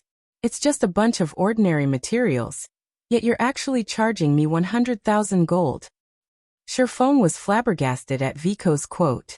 If it were before, he might have accepted this price as normal. However, after gaining experience in constructing teleportation arrays, he knew that the materials needed were much cheaper than what Vico quoted him. At most, the material cost should total around several thousand gold. No. The materials the Twin Towers Kingdom uses are the best. No problems will occur even after 1,000 years of use, Vico assured sincerely while shaking his head. Fine, so be it. However, I want everything done within 2 hours, Shi Feng said after taking a look at the time. It had been nearly a day since the first major update took place. Meanwhile, the first wave of the NPC population boom would occur on the second day after the first major update.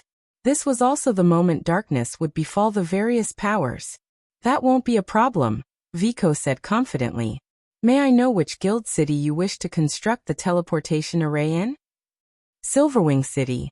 Shi Feng answered after giving the question some thought. Silverwing City was pivotal to Zero Wing's future development and resistance against Saint's Hand. Hence, it was imperative that Silverwing City developed as rapidly as possible. Read latest chapters at Wuxia World. EU. Although it is slightly far, so long as Milord makes the full payment, we will act immediately, Vico said, gritting his teeth as he looked at the map. To Vico's joy, Shi Feng paid the 105,000 gold and 30,000 magic crystals without hesitation. After receiving the coins and magic crystals, the NPC promptly left the private lounge, evidently making his way to Silverwing City. Next, I'll have to see how much the NPC population will increase during the initial wave. Shi Feng's gaze grew solemn after Vico left the room. Hopefully, the number isn't too significant. Although he had managed to execute his plan in time, its success still depended heavily on how much the NPC population grew after the first population boom. If the increase in NPC count was too severe, even Zero Wing would be overwhelmed. After all, the guild simply had too few Tier 3 combatants right now. Meanwhile, Tier 3 combatants were the minimum requirement for maintaining public order in guild towns. At 6 a.m., the sun slowly rose into the sky and shone its dazzling rays onto the various cities of God's domain, symbolizing a new day in God's domain.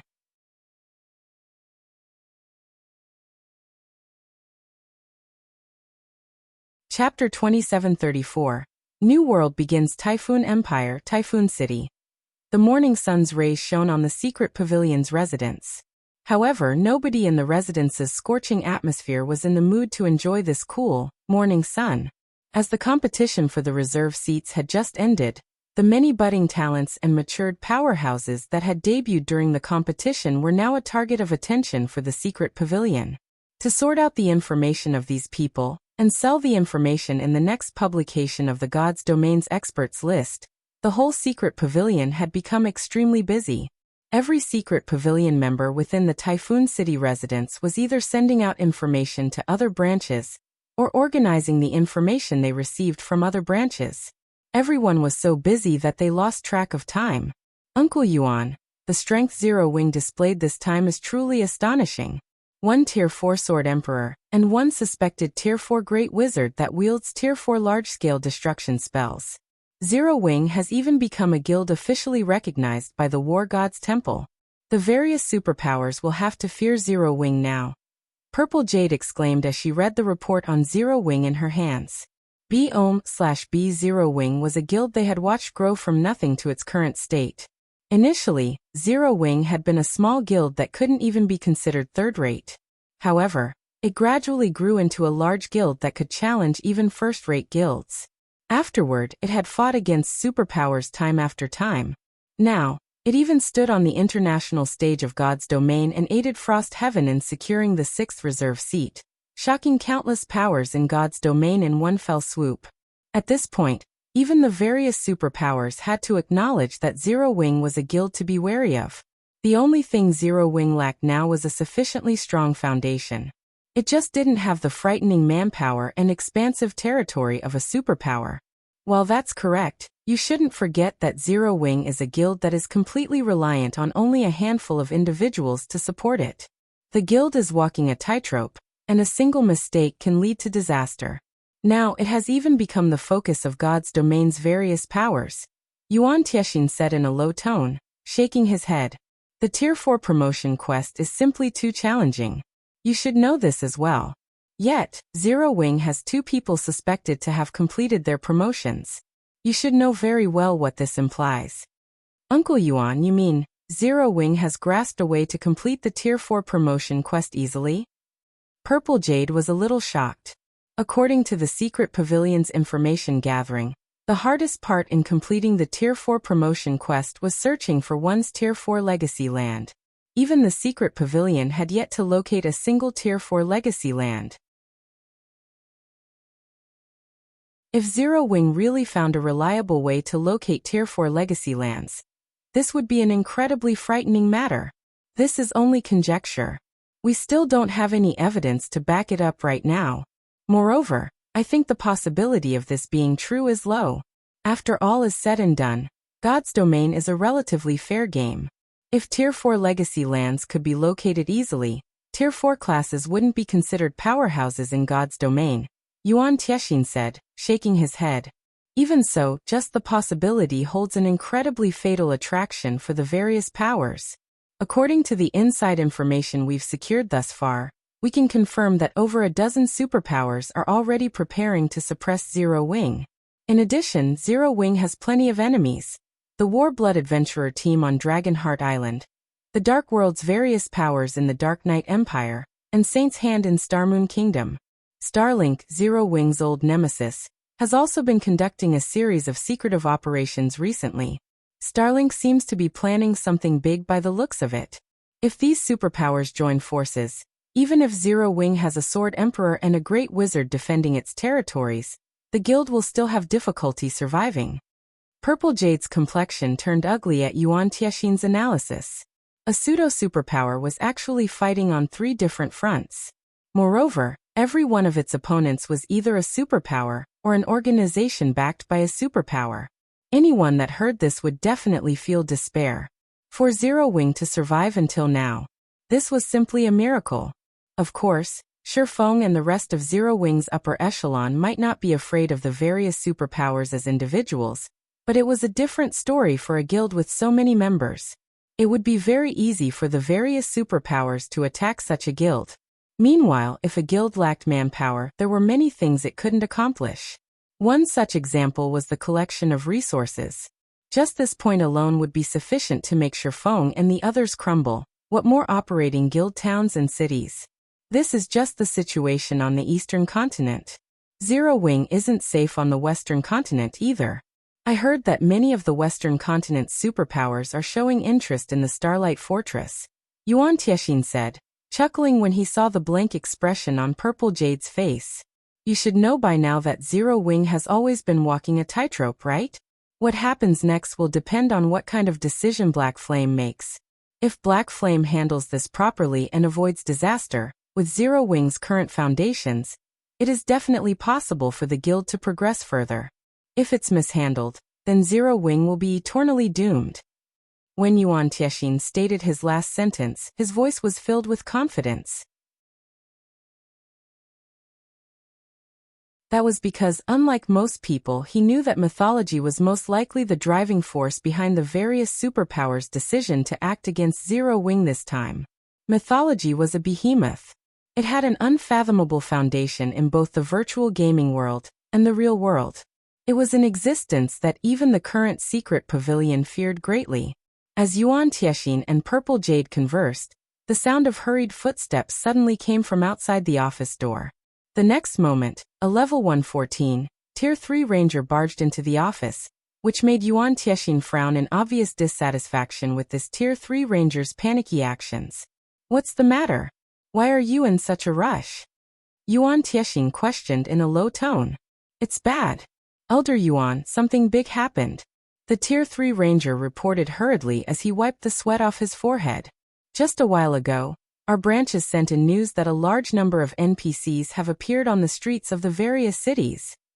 So what if NPCs appeared? What's there to be surprised about? Yuan Tiexin reacted nonchalantly. In God's domain, as a town or city developed, the number of NPC residents would increase. This was a normal occurrence. Moreover, players and NPCs practically lived in two completely different worlds. The interactions between the two sides were few and far between. But the numbers are far too massive. The Tier 3 ranger insisted anxiously. How many? Yuan Tiexin asked, his curiosity piqued. Too many. I don't know how many appeared either. Gulping, the Tier 3 ranger pointed at the nearby window and said, I think you should look for yourself, Elder Yuan. This matter has already caused an uproar among the players in the city. Uproar. Yuan Tiexin couldn't help his puzzlement. Read latest chapters at Wuxia World. However, he felt that the ranger before him shouldn't be lying. He immediately stood up and approached the window. When the view outside the French window entered his sight, Yuan Tiexin froze on the spot in stupefaction. Uncle Yuan? Purple Jade grew puzzled as well when she saw Yuan Tiexin standing stock still. She then walked toward the window to take a look as well. NPCs thronged the main street outside the residence, talking and laughing in groups. Many were adventurers clad in exquisite equipment. Even the lowest leveled among them was level 120, while the strongest one reached level 194. Moreover, these NPC adventurers were Tier 3 on average, with even the weakest one at Tier 2. Aside from these NPC adventurers, there was also a large number of NPC civilians on the street. Purple Jade even saw NPC children running around, playing with pebbles on the street, and even fighting each other with wooden swords. These NPCs accounted for over 80% of the people on the main street.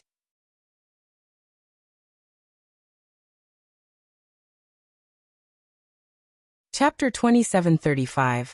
Different God's Domain, Zero Wings Decision. Why are there so many NPCs? Purple Jade couldn't believe her eyes as she looked at the NPCs chatting merrily on the main street. Their current location was an island nation on the western continent, with an incredibly harsh environment. As a result, the player population here was insignificant, let alone the NPC population. If not for the increased trade between the two main continents, which attracted many powers and merchant players to the Typhoon Empire, the number of people walking on the main street wouldn't have exceeded 100. So what was with this situation? With just a casual glance, she already spotted more than 1,000 NPCs, many of them NPC adventurers. Players were only a small group of unremarkable existences. After pondering for some time, Yuan Tiexin turned around and asked the Tier 3 ranger, have you investigated the origins of these NPCs yet? We've investigated already. However, we don't know where these NPCs came from. The only thing we know is that these NPCs seem to have appeared directly inside the various NPC cities, the Tier 3 ranger replied, shaking his head. Anxiously, he continued, the appearance of these NPCs has caused a sharp drop in the number of quests available in the Adventurers Association. The number of quests players can pick up is continuously decreasing. Moreover, what else is there? Yuan Tiexin asked curiously. According to reports, many players have been killed after coming into conflict with NPCs outside the cities. However, this still isn't the most important part. In an uneasy tone, the ranger continued, now many NPCs have also flooded into the various guild towns and cities, and some NPCs with bad behavior have caused a lot of incidents. Most importantly, according to our observations, various NPC forces are actually secretly investigating us. How is this possible? Purple Jade goggled in shock. She never thought that there would come a day where the NPCs who only knew how to give quests would secretly investigate them. She got goosebumps at the thought of this. It was as if the dolls they were playing with had suddenly gained life, and began secretly observing their every action. At this time, the secret pavilion wasn't the only one shocked by the sudden influx of NPCs in the game. The various powers and players of God's domain were similarly horrified by this situation. What's going on? Why are so many NPCs competing with us for quests? That's nothing. I feel that these NPCs are looking at us players as if they are looking at aliens. Some bars in the city are actually refusing entry to players. You think that's surprising? Wait till you go out to the fields. Right now, The NPCs out in the fields far outnumber us players. Some of these NPCs are even stealing dungeons from us. For a time, independent players had heated discussions over the sudden changes in God's domain. Everyone felt as if they had truly arrived in a different world. Now, in addition to other players, they also had to compete with NPCs. Moreover, these NPCs were even more difficult to deal with than players. Not only were these NPCs powerful, but they also had an overwhelming advantage in numbers over players. The only advantage players had was their inability to die a permanent death. However, as if understanding this point, the NPCs generally didn't forge irreconcilable feuds with players. Most of them would only teach the players that offended them a lesson. Only the Dark Forces NPCs disregarded this matter. Compared to the independent players, though, the various powers were the ones that had a truly big headache. Damn it. Why did all these NPCs come from? Instead of staying in NPC cities, they actually came to make trouble in our guild towns and cities. Many of our businesses can't even operate normally, thanks to them. That's not all. Some NPCs are even robbing our mines and transportation teams. Along with the sudden influx of NPCs, the various powers suddenly found that the difficulty of maintaining the security of guild towns and cities and completing large-scale transportation quests had increased drastically. Some superpowers had even tasted getting bullied for the first time since entering God's domain. However, the current players were simply no match for these NPC forces. Even the superpowers had no choice but to abandon many of their development plans and focus on protecting their territories. As for the major powers, they even began abandoning some of their guild towns to concentrate their forces on defending their crucial territories. For a time, the various player forces in God's domain shrank rapidly. Simultaneously, they also began recruiting members desperately to defend against the NPC forces' assault. Silverwing City, Zero Wings residents. Due to the sudden increase in the game's NPC population and the many incidents subsequent to this change, Zero Wings upper echelon had gathered to discuss how to deal with these NPCs. Guild leader, the major powers are frantically recruiting members to consolidate their power. They are also spending a lot of money to hire Tier 3 NPCs from the Adventurers Association to guard their guild towns. If we don't act now, I'm afraid the more powerful Tier 3 NPCs will be snatched up by others, Liang Jing said anxiously to Shi Feng after reading the latest report.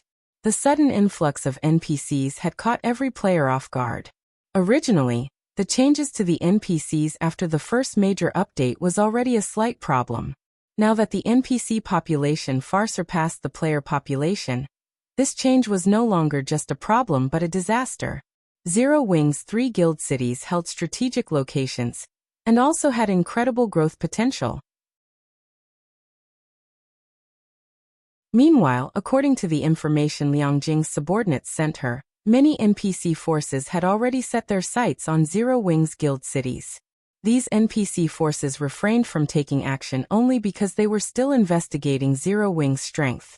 However, once they completed their investigation, they would most likely take action immediately. If an NPC force took action, it could create much more trouble than a player force. While the possibility of a frontal confrontation was low, it wasn't exactly impossible. And even if the various NPC forces did not directly assault Zero Wing's guild cities, they could still dispatch NPCs to lurk around the guild city's trade routes and ambush susceptible targets. That would be a nightmare for Zero Wing. Hence, Zero Wing had to increase its defenses as soon as possible. That's right. Guild leader, if we act slowly, the various major powers will steal all of the powerful Tier 3 NPCs. The other management personnel present nodded in agreement with Liang Jing.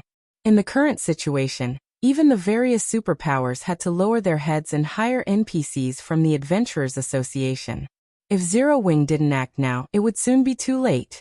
After all, there was a limited number of Tier 3 NPCs available for hire at the Adventurers Association. If the other powers got to pick first, nothing would be left for Zero Wing.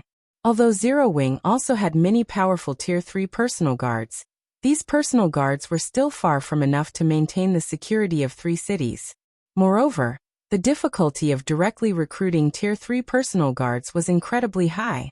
At best, players could only recruit Tier 2 NPCs with good growth potential. In addition, personal guards cost a lot of money to nurture. On the off chance these personal guards died in combat, Zero Wing would suffer a major blow. However, the Adventurers Association's NPCs wouldn't pose such a problem. Even if these NPCs died, it was none of Zero Wing's concern. The guild wasn't obligated to pay a huge price to resurrect these NPCs. That won't be necessary. Shi Feng shook his head. While hiring the Adventurers Association's Tier 3 NPCs is indeed a solution, it isn't a long-term one. The cost to hire these NPCs is excessive.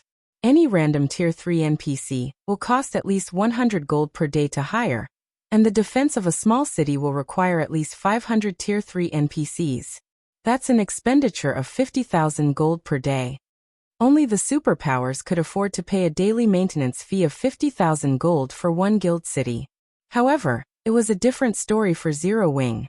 Zero Wing originally already spent a lot of coins every day. In fact, the guild was reliant on selling coins for credits to maintain the operation of its headquarters in the real world.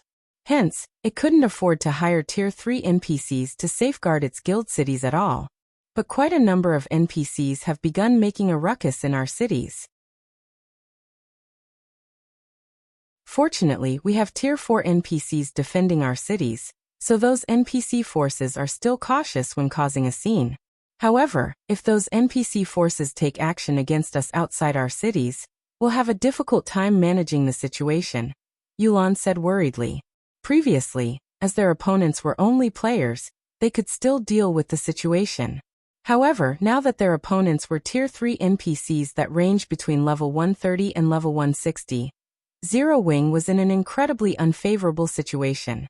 Of Zero Wing's combatants, the only ones capable of fighting the hostile NPCs were the guild's personal guards. However, these personal guards were necessary for maintaining order in the guild cities.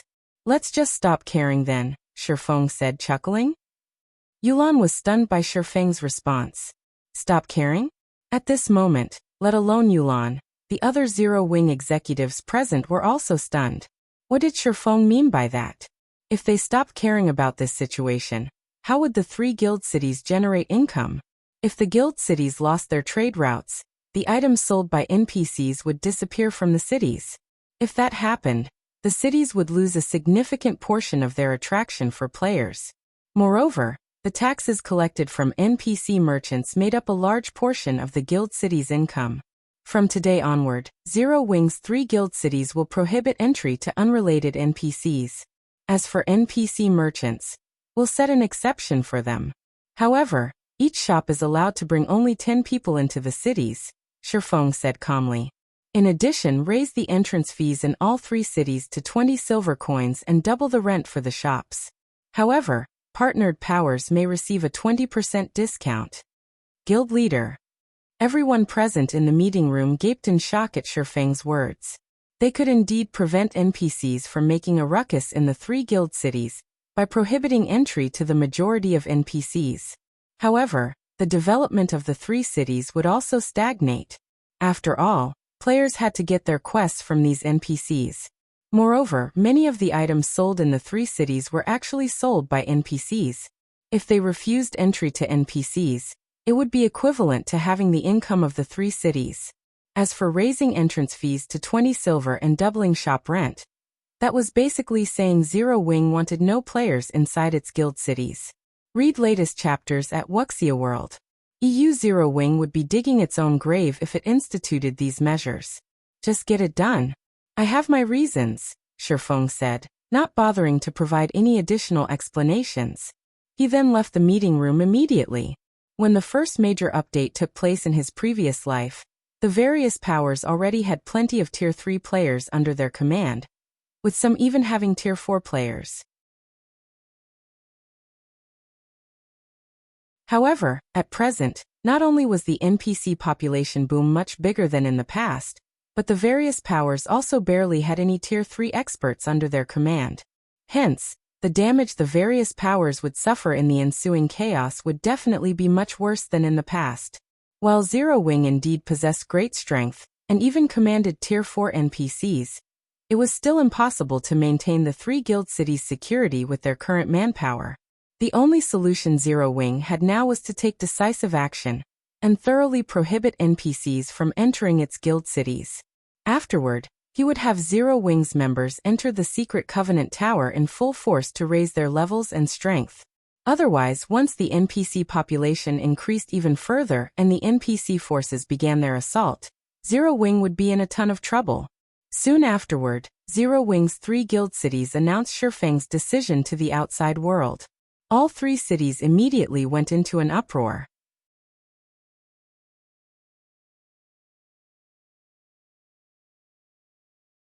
Chapter 2736, Crazy Zero Wing? Cold Spring Forest, Stone Forest City, Freedom Hotel. What is Zero Wing thinking? Mu Lingsha, who was resting in a room in the Freedom Hotel, stood up reflexively in surprise when she saw the announcement Zero Wing made in Stone Forest City. Prohibiting NPCs from entering the city at such a time? Even Stone Forest City wouldn't be able to afford such a loss. After reading the city announcement, Unyielding Heart, who sat nearby, pondered before saying, "But this is indeed one way to solve the NPC problem. But at the cost of more than half of the city's revenue? Isn't this too huge a price to pay?" Moreover, Zero Wing directly raised the city's entrance fee to 20 silver to make up for the loss. "I'm afraid ordinary players won't be able to accept such a fee. Even the present Stone Forest City would have a hard time justifying it, let alone Zero Wing's 2 other guild cities," Mu Lingsha said in confusion. "The Dark World side is keeping an eye on us. If we show any signs of weaknesses, the Dark World's powers will make a move. I don't know the exact reason for Zero Wing's decision, but this is undoubtedly good news for our guild," Unyielding Heart said, smiling. "Good news?" A blank look appeared on Mu Lingsha's face. She couldn't understand how this situation was beneficial to Unyielding Soul in any way. The increase in Stone Forest City's entrance fee will undoubtedly drive away many players. Meanwhile, you know how excellent Stone Forest City's environment is. It is the best place among the level 100+ neutral maps for players to get rid of the foreign energy invading their bodies. There is also nothing currently available that can compete with the Freedom Hotel, Unyielding Heart explained. If players start leaving Stone Forest City, empty slots will appear in the Freedom Hotel. We can have our guild members fill these slots. You're right. Mu Lingsha's eyes glowed in realization. I'll notify the guild leader and have him make the necessary preparations. Even before the first major update, Stone Forest City was incredibly crowded already. Meanwhile, the sudden influx of NPCs had only made the city even more crowded. The city's population had grown so much that the city's management had no choice but to limit traffic into the city. If many NPCs and players left Stone Forest City, it would indeed be a perfect opportunity for Unyielding Soul to develop there. Stone Forest City was one of the few player-owned intermediate cities in God's domain. If Unyielding Soul leveraged this opportunity, its guild members' average level might surpass that of other guilds. Orc Empire, Silverwing City. This is crazy. Zero Wing must be crazy. It doesn't matter if those NPCs are driven away, but why did the rent become more expensive too? This must be Zero Wing's conspiracy. Zero Wing must be trying to drive merchant players like us out of Silverwing City. Zero Wing is awesome. I support Zero Wing. Good riddance to those NPCs. This is a city built by players. I can't even pick up a quest, thanks to all those NPCs. The players residing in Silverwing City had mixed opinions regarding Zero Wing's new regulations. Some criticized Zero Wing for being money crazy, while others approved of the decision. Meanwhile, when the various major powers received word of Zero Wing's decision to prohibit NPCs from entering its cities, they were amused. How bold of Zero Wing! I want to see how it's going to continue operating its 3 guild cities. While everyone else is frantically recruiting members and thinking about how to keep themselves alive, Zero Wing is chasing people away. It seems Zero Wing has grown arrogant after helping Frost Heaven become one of the 12 reserve guilds. Now that Silverwing City has taken the initiative to step back in the Orc Empire, it's a good opportunity for our guild to grow. Relay my orders immediately. We'll have our guild town's entrance fee We'll also lower the membership requirements for our guild. When the various major powers saw Zero Wing driving players away from its cities, they promptly took advantage of this opportunity to increase their market share in the Orc Empire. In less than half an hour, the number of players entering Zero Wing's 3 guild cities decreased significantly. Many ordinary players operating in the Orc Empire opted to visit other guild towns instead. The income Zero Wing generated from NPCs also fell sharply. Guild leader, this really won't do. In less than half an hour, our 3 cities have lost more than 20% of their traffic. At this rate, we would be fortunate to retain even 10% of our usual traffic, Yulan said after urgently contacting Shi Feng. She felt herself going crazy over this situation. All of this was money.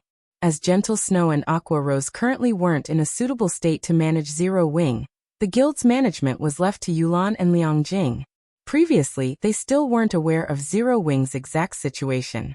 However, after shouldering the 2 vice-guild leaders' responsibilities, they discovered that Zero Wing had always been walking a tightrope. Now the guild's financial situation was just barely balanced. However, if Zero Wing were to lose most of its 3 cities' income, the guild would most likely lose the ability to operate normally. After all, the training system in the real world required a lot of energy to operate. Moreover, the guild had increased its internal member count to 5,000. Thus, the amount of money the guild spent every day was staggering. To make matters worse, Zero Wing did not accept the investment of major corporations. If the guild lost its income of coins now, it wouldn't take more than a week for the guild to go bankrupt. I understand. Shi Feng nodded and chuckled when he saw Yolan's anxious expression. But this is only spare change. Spare change. Yulan felt as if she was going to faint. They were losing hundreds of thousands of gold coins per day. Moreover, the various large guilds operating in the Orc Empire hadn't been slacking in developing their respective guild towns. Although none of them had created a basic city yet, they did have advanced towns. In addition, these guilds received a lot of funds from their investors. Hence, the facilities their towns had weren't that far from matching Silverwing cities. The main difference was that the security and convenience level in these towns were far from comparable to Silverwing cities. Shifting his camera angle, Shi Feng smiled and asked, "Can you tell what this building in front of me is?" The next moment, what appeared on Yolan's screen was a massive, 5-story tall building. High walls surrounded this building, thoroughly isolating it from the outside world. The density of the mana within the walls was also considerably higher than that of the outside world. Moreover, the building looked the same as the teleportation halls found in NPC cities. A teleportation hall? Yulan gasped. That's right. A teleportation hall. Shi Feng nodded. Moreover, this teleportation hall is the same as the ones found in NPC cities. The only difference is that this thing can teleport people to only one designated NPC city. But even if it can teleport players to an NPC city, I'm afraid the teleportation fee isn't something ordinary players can afford, Yulan said after calming down. It was indeed a great convenience for a guild city to have a teleportation hall. That way, players seeking to travel to Silverwing City or NPC cities could do so within a short period. However, this convenience did not come for free. The cost of teleporting between countries was incredibly high, ranging from several dozen silver coins to several gold coins. This was the reason most players opted to travel by mount or by airship. If players were merely using Silverwing City as a teleportation hub, they wouldn't save themselves much trouble. As for teleporting from the Orc Empire to NPC cities, they could use return scrolls. What you say is correct, but this teleportation hall is linked to a somewhat special location, Shi Feng said, smiling. He fully understood what was going through Yolan's mind. Isn't the destination an NPC city? Yulan asked, puzzled. Even if Silverwing City's teleportation hall were connected to an empire's capital, it wouldn't be of much help to the current Zero Wing. The target destination is indeed an NPC city, but this NPC city is somewhat different from others. Shi Feng nodded. He then added slowly, "You won't understand even if I explain it to you. The teleportation hall is already constructed. Contact Unyielding Soul and Crimson Emperor, and have them send representatives to Silverwing City. Tell them I have a business proposition for them. Are we inviting them over now? Yulan asked in confusion. Read latest chapters at Wuxia World. The various superpowers were currently shrinking their spheres of influence, and none of them were having a good time. Even if Shi Feng invited Unyielding Soul and Crimson Emperor for a discussion, the two guilds would most likely be incapable of solving Zero Wing's predicament. Yes, right now. I'm afraid this is something Zero Wing will have difficulty monopolizing, so we'll need some helpers, Shi Feng said, nodding. Guild leader, what are we going to do? Yulan couldn't help asking out of curiosity. The Zero Wing of today was no longer the same as before. It already possessed incredible strength. Yet, Shi Feng intended to ask two superpowers for help. This was undoubtedly going to be a huge operation. Moreover, he had even chosen such a precarious time to carry it out. Any mistake could easily lead to huge problems for the guild. Hearing Yulan's question, Shi Feng chuckled and said casually, "It's nothing. It's just an operation to turn Zero Wing into a true giant in God's domain."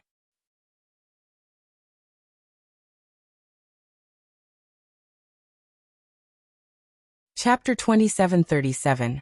Wealthy Shi Feng Silverwing City, Southern District. On a sparsely populated street, four players wearing black cloaks walked slowly into an alleyway. They would also occasionally observe their surroundings to guard against being followed. After the four of them walked a certain distance into the alleyway, and verified that there were indeed no players following them, they breathed out a sigh of relief. What is this black flame trying to do? Why must we act so secretively and not let others notice us? A female guardian knight with shoulder-length hair demanded in dissatisfaction. Blue. Illusory words. The cleric in holy white robes glared at the female knight standing beside her. I made an exception and brought you here this time. You'd best pay attention to your words and actions. Blue Gown was the vice commander and lead MT of the main force under Illusory Words' command. She ranked third among the guild's new talents and was also Illusory Words' confidant, who would succeed Illusory Words as vice guild leader in the future. Unfortunately, Blue Gown had a common failing, one that plagued all newcomers trained by superpowers. She did not place anyone outside of super first-rate guilds and super guilds in her eyes. After Illusory Words' scathing reprimand, the beautiful female knight dared not continue with her complaints. Big sis Illusory, I won't talk about this anymore, so you mustn't forget to bring me along for future matters, Blue Gown said pitifully. Pay attention next time, Illusory Words said as she gave Blue Gown a pampering look. She then turned to Unyielding Soul and Mulingsha and said, I apologize for letting you see such a joke. It's normal for newcomers to be a little arrogant. You can't achieve anything if you don't have such arrogance. You don't have to mind us, Vice Guild Leader Illusory, Unyielding Heart said. He had long since gotten used to similar sights. In any other virtual reality game, being one of the top-ranking newcomers of a super first-rate guild was indeed something worth boasting about. After all, a single super first-rate guild or super guild was more than enough to rule an entire virtual reality game back then. How could the top talents of such guilds not be a little arrogant? Hence, it was only natural that these newcomers looked down on up-and-coming guilds. However, the situation was different now. At this point, God's Domain was practically a unique existence already, a game that even international corporations poked their hands into. The influence the various powers in God's Domain held was thousands of times greater than what they held in other virtual reality games. One couldn't use common sense to judge the powers operating within the game at all. Meanwhile, when Blue Gown heard Unyielding Heart's words, although she didn't say anything in response, her eyes held a hint of dissatisfaction. However, I wonder why Guild Leader Black Flame called both our guilds over this time? He even instructed us to keep our visit a secret, Mulingsha said. The current Zero Wing was like the midday sun. Its current problems had a very easy solution. Let major corporations invest in the guild. So long as Zero Wing possessed sufficient capital and background, maintaining its current sphere of influence would be a piece of cake. However, Shi Feng did not do so. Instead, he had asked their two guilds over to discuss business. Mu Lingsha couldn't help her puzzlement over Shi Feng's solution to Zero Wing's current predicament. I can't even begin to guess Guild Leader Black Flame's thoughts, but based on his approach this time, I suspect this isn't going to be a simple matter. Illusory Words said, shaking her head. Shi Feng had brought her too many surprises and miracles. Now she wouldn't find it surprising if he created another miracle. After all, Zero Wing had even managed to help Frost Heaven secure the 6th reserve seat. We don't need to guess anymore. Pointing at tall walls some distance ahead, Unyielding Heart said, that should be the place Guild Leader Black Flame told us about. Let's just head inside and listen to why he called us over. When Illusory Words and the others saw the walls Unyielding Heart indicated, they were a little surprised. They never thought that the depths of this small alley would conceal such a massive structure. Although the walls were only around a dozen meters in height, the area they occupied was significant. The enclosure they formed could easily fit a football stadium.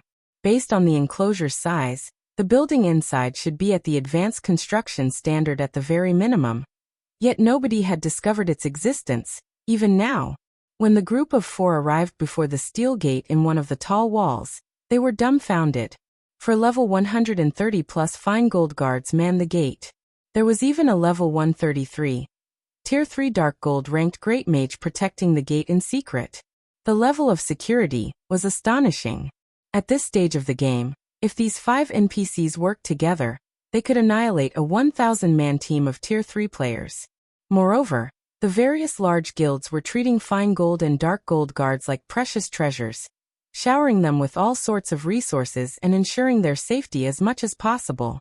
On the other hand, Zero Wing was actually using these precious guards as gatekeepers. This is private property. What business do you have here? A fine gold guard clad in gray leather armor asked in a hostile tone when he saw Unyielding Heart's group. We were invited by Guild Leader Black Flame. Unyielding Heart promptly took out the invitation he received from Zero Wing, which had Zero Wing's guild leader's seal to prove its authenticity. The magical mark is correct. The Tier 3 assassin clad in leather armor nodded. He then said, "Please follow me." Okay. Unyielding Heart's group then followed the Tier 3 assassin through the gate. Upon walking through the entrance, Unyielding Heart and the others gasped automatically. A teleportation hall? How is this possible? Aren't teleportation halls restricted to the national level? Blue Gown couldn't believe her eyes when she saw the 5-story tall teleportation hall before her. She never thought Zero Wing could actually construct this sort of transportation tool in Silverwing City. BRA/B be greater than N/B, or even now. Teleportation arrays were incredibly rare items among the superpowers. What more a complete teleportation hall? Teleportation halls might be common in NPC cities, but for guild cities, they were priceless treasures that could skyrocket a guild city into prominence. The world of God's domain was massive. It took a long time for players to travel to level 100 plus maps even on flying mounts, and much longer for players without flying mounts. Many powers and adventurer teams would be willing to break the bank if it meant they could teleport directly to somewhere close to level 100 plus neutral maps. After all, time represented both money and opportunities for these people. Unlike ordinary players, they couldn't afford to progress at a leisurely pace. So, this is why we were required to come here quietly? How astonishing! Unyielding Heart smiled bitterly as he looked at the teleportation hall. This should be one of the privileges given to guilds officially recognized by the War God's Temple. Illusory Words said, a hint of envy in her eyes. With such a privilege, developing a guild city would be a piece of cake. Moreover, Silverwing City possessed an excellent environment and strategic location. That's right. This is indeed one of the privileges of an official guild. A voice suddenly entered the ears of Illusory Words and the others, answering the question in their hearts. Guild Leader Black Flame, is this teleportation hall the important matter you wish to discuss? Unyielding Heart asked in slight confusion as he pointed at the teleportation hall. A teleportation hall was a godly development tool. So long as Zero Wing publicized the existence of its teleportation hall, combined with Silverwing City's defenses, Silverwing City would have no problem developing rapidly. Unyielding Soul and Crimson Emperor's participation wouldn't make a difference in the endeavor. In fact, their two guilds would want to ask Zero Wing for help instead. Yes, but that's not all of it. Shi Feng nodded. He then smiled and said, "There's no point in telling you about it now. Follow me." After saying so, Shi Feng promptly made his way inside the teleportation hall. After Unyielding Heart, Mu Lingsha, Illusory Words, and Blue Gown exchanged looks, they followed him. The next moment after the four stepped onto the teleportation array inside the teleportation hall, they found themselves inside the Twin Towers Kingdom's Sky Spring City. At this time, however, Sky Spring City didn't have many players.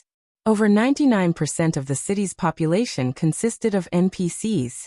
When these NPCs saw Unyielding Heart's group, they even began eyeing the group curiously, as if they had just encountered some rare creatures. "Let's go. There are too many people here." After glancing at the NPCs observing them, Shi Feng took out a Tier 3 group teleportation scroll from his bag and activated it. Before Unyielding Heart and the others could react, they were already over 10,000 yards outside of Sky Spring City. Afterward, Shi Feng summoned the Thunder Eagle and ferried the group through the air for over half an hour. At the end of their journey, the group arrived at an ancient tower that pierced the clouds. The tower was easily over 1,000 meters tall. The Secret Covenant Tower? Illusory Words instantly recognized the ancient tower. Curious, she asked, "Why are we here?" She knew a little about the Twin Towers Kingdom's Secret Covenant Tower. The Secret Covenant Tower was an excellent leveling ground for players who had yet to reach level 100. And while there was an entrance fee of 1 magic crystal per person, so long as players didn't die, they could grind inside the tower for as long as they wanted. Initially, many large guilds had brought their new members here to increase their levels quickly. Only after the introduction of several expansion packs, many more leveling spots became available. Since the monsters inside the Secret Covenant Tower didn't drop any good loot, the various powers had opted to power level their new members elsewhere. With mainstream players having long since exceeded level 100, the Secret Covenant Tower was now a thing of the past. "To grow stronger," Shi Feng said, chuckling. "To grow stronger?" Illusory Words was slightly surprised by Shi Feng's words. "But we have long since passed level 100. The current Secret Covenant Tower's limit is no longer level 100, Shi Feng said, shaking his head. Before the major update, the tower's open underground levels were only up to the 18th floor. Back then, the tower was, at best, suitable for players up to level 99. However, the tower's open underground levels are now up to the 36th floor, and the monsters inside reach up to level 150. Vice Guild Leader Illusory, I'm sure you understand what this means, right? When Shi Feng finished speaking, the eyes of Illusory Words and Unyielding Heart lit up with excitement. Nowadays, due to the large number of NPCs competing for quests and monsters, leveling up had become incredibly troublesome. Yet, levels were what players currently lacked the most. If at the cost of 1 magic crystal per person, players could freely grind the crazed monsters inside the Secret Covenant Tower, their leveling speed would be much faster than what they could achieve in the outside world. Guild Leader Black Flame, do you mean for us to cordon off the Secret Covenant Tower, monopolize it for ourselves, and let our guild members level up rapidly? Unyielding Heart asked, a hint of excitement in his voice. It had originally already been difficult for players to level up past level 100. With the additional competition from NPCs, the endeavor only became even more challenging. However, if Zero Wing, Unyielding Soul, and Crimson Emperor had a way to allow their members to reach level 120 rapidly and start challenging their Tier 4 promotion quests, their guild's development speed could surpass the other superpowers by a large margin. No, I don't mean to cordon off the Secret Covenant Tower. Shi Feng shook his head. Read latest chapters at Wuxia World. You then. Unyielding Heart prompted, confused by Shi Feng's answer. I want to thoroughly seal off Sky Spring City. Shi Feng's eyes gleamed with a manic light at this proclamation. Aside from the members of our 3 guilds, we will prohibit all outsiders from setting foot in Sky Spring City. Cordon off the entire Sky Spring City? Unyielding Heart was stunned. Guild leader Black Flame, isn't that a little overboard? Illusory words asked in confusion. While the secret Covenant Tower can indeed provide faster leveling, the manpower required to thoroughly cordon off an NPC city is too much. With the current state of the game, it will be incredibly taxing for our 3 guilds to do so. Due to the NPC population boom, the various superpowers were short on manpower. Meanwhile, even if Sky Spring City was in decline, its player population still exceeded 100,000. The manpower required to chase away all these players from the city was no laughing matter. Not to mention, their 3 guilds would also have to station many players in the city long term. If we were doing this only for levels, it would indeed be a waste to cordon off the entire city, Shi Feng said. He then walked to the secret Covenant Tower, pointed at the second-floor teleportation array that led to the 19th underground floor, and looked at Illusory Words and the others. He then smiled and continued, "But what if the secret Covenant Tower contains complete legacies for the various Tier 3 classes?" You're tuning in to the Limei's Wuxia Whispers YouTube channel. We're so grateful for your support, and don't forget to subscribe to join us on this incredible journey through captivating stories. Your generosity through donations truly makes a world of difference, as it's the primary source of revenue that allows me to expand and enhance this channel for you. Thank you from the bottom of my heart for being a part of this adventure.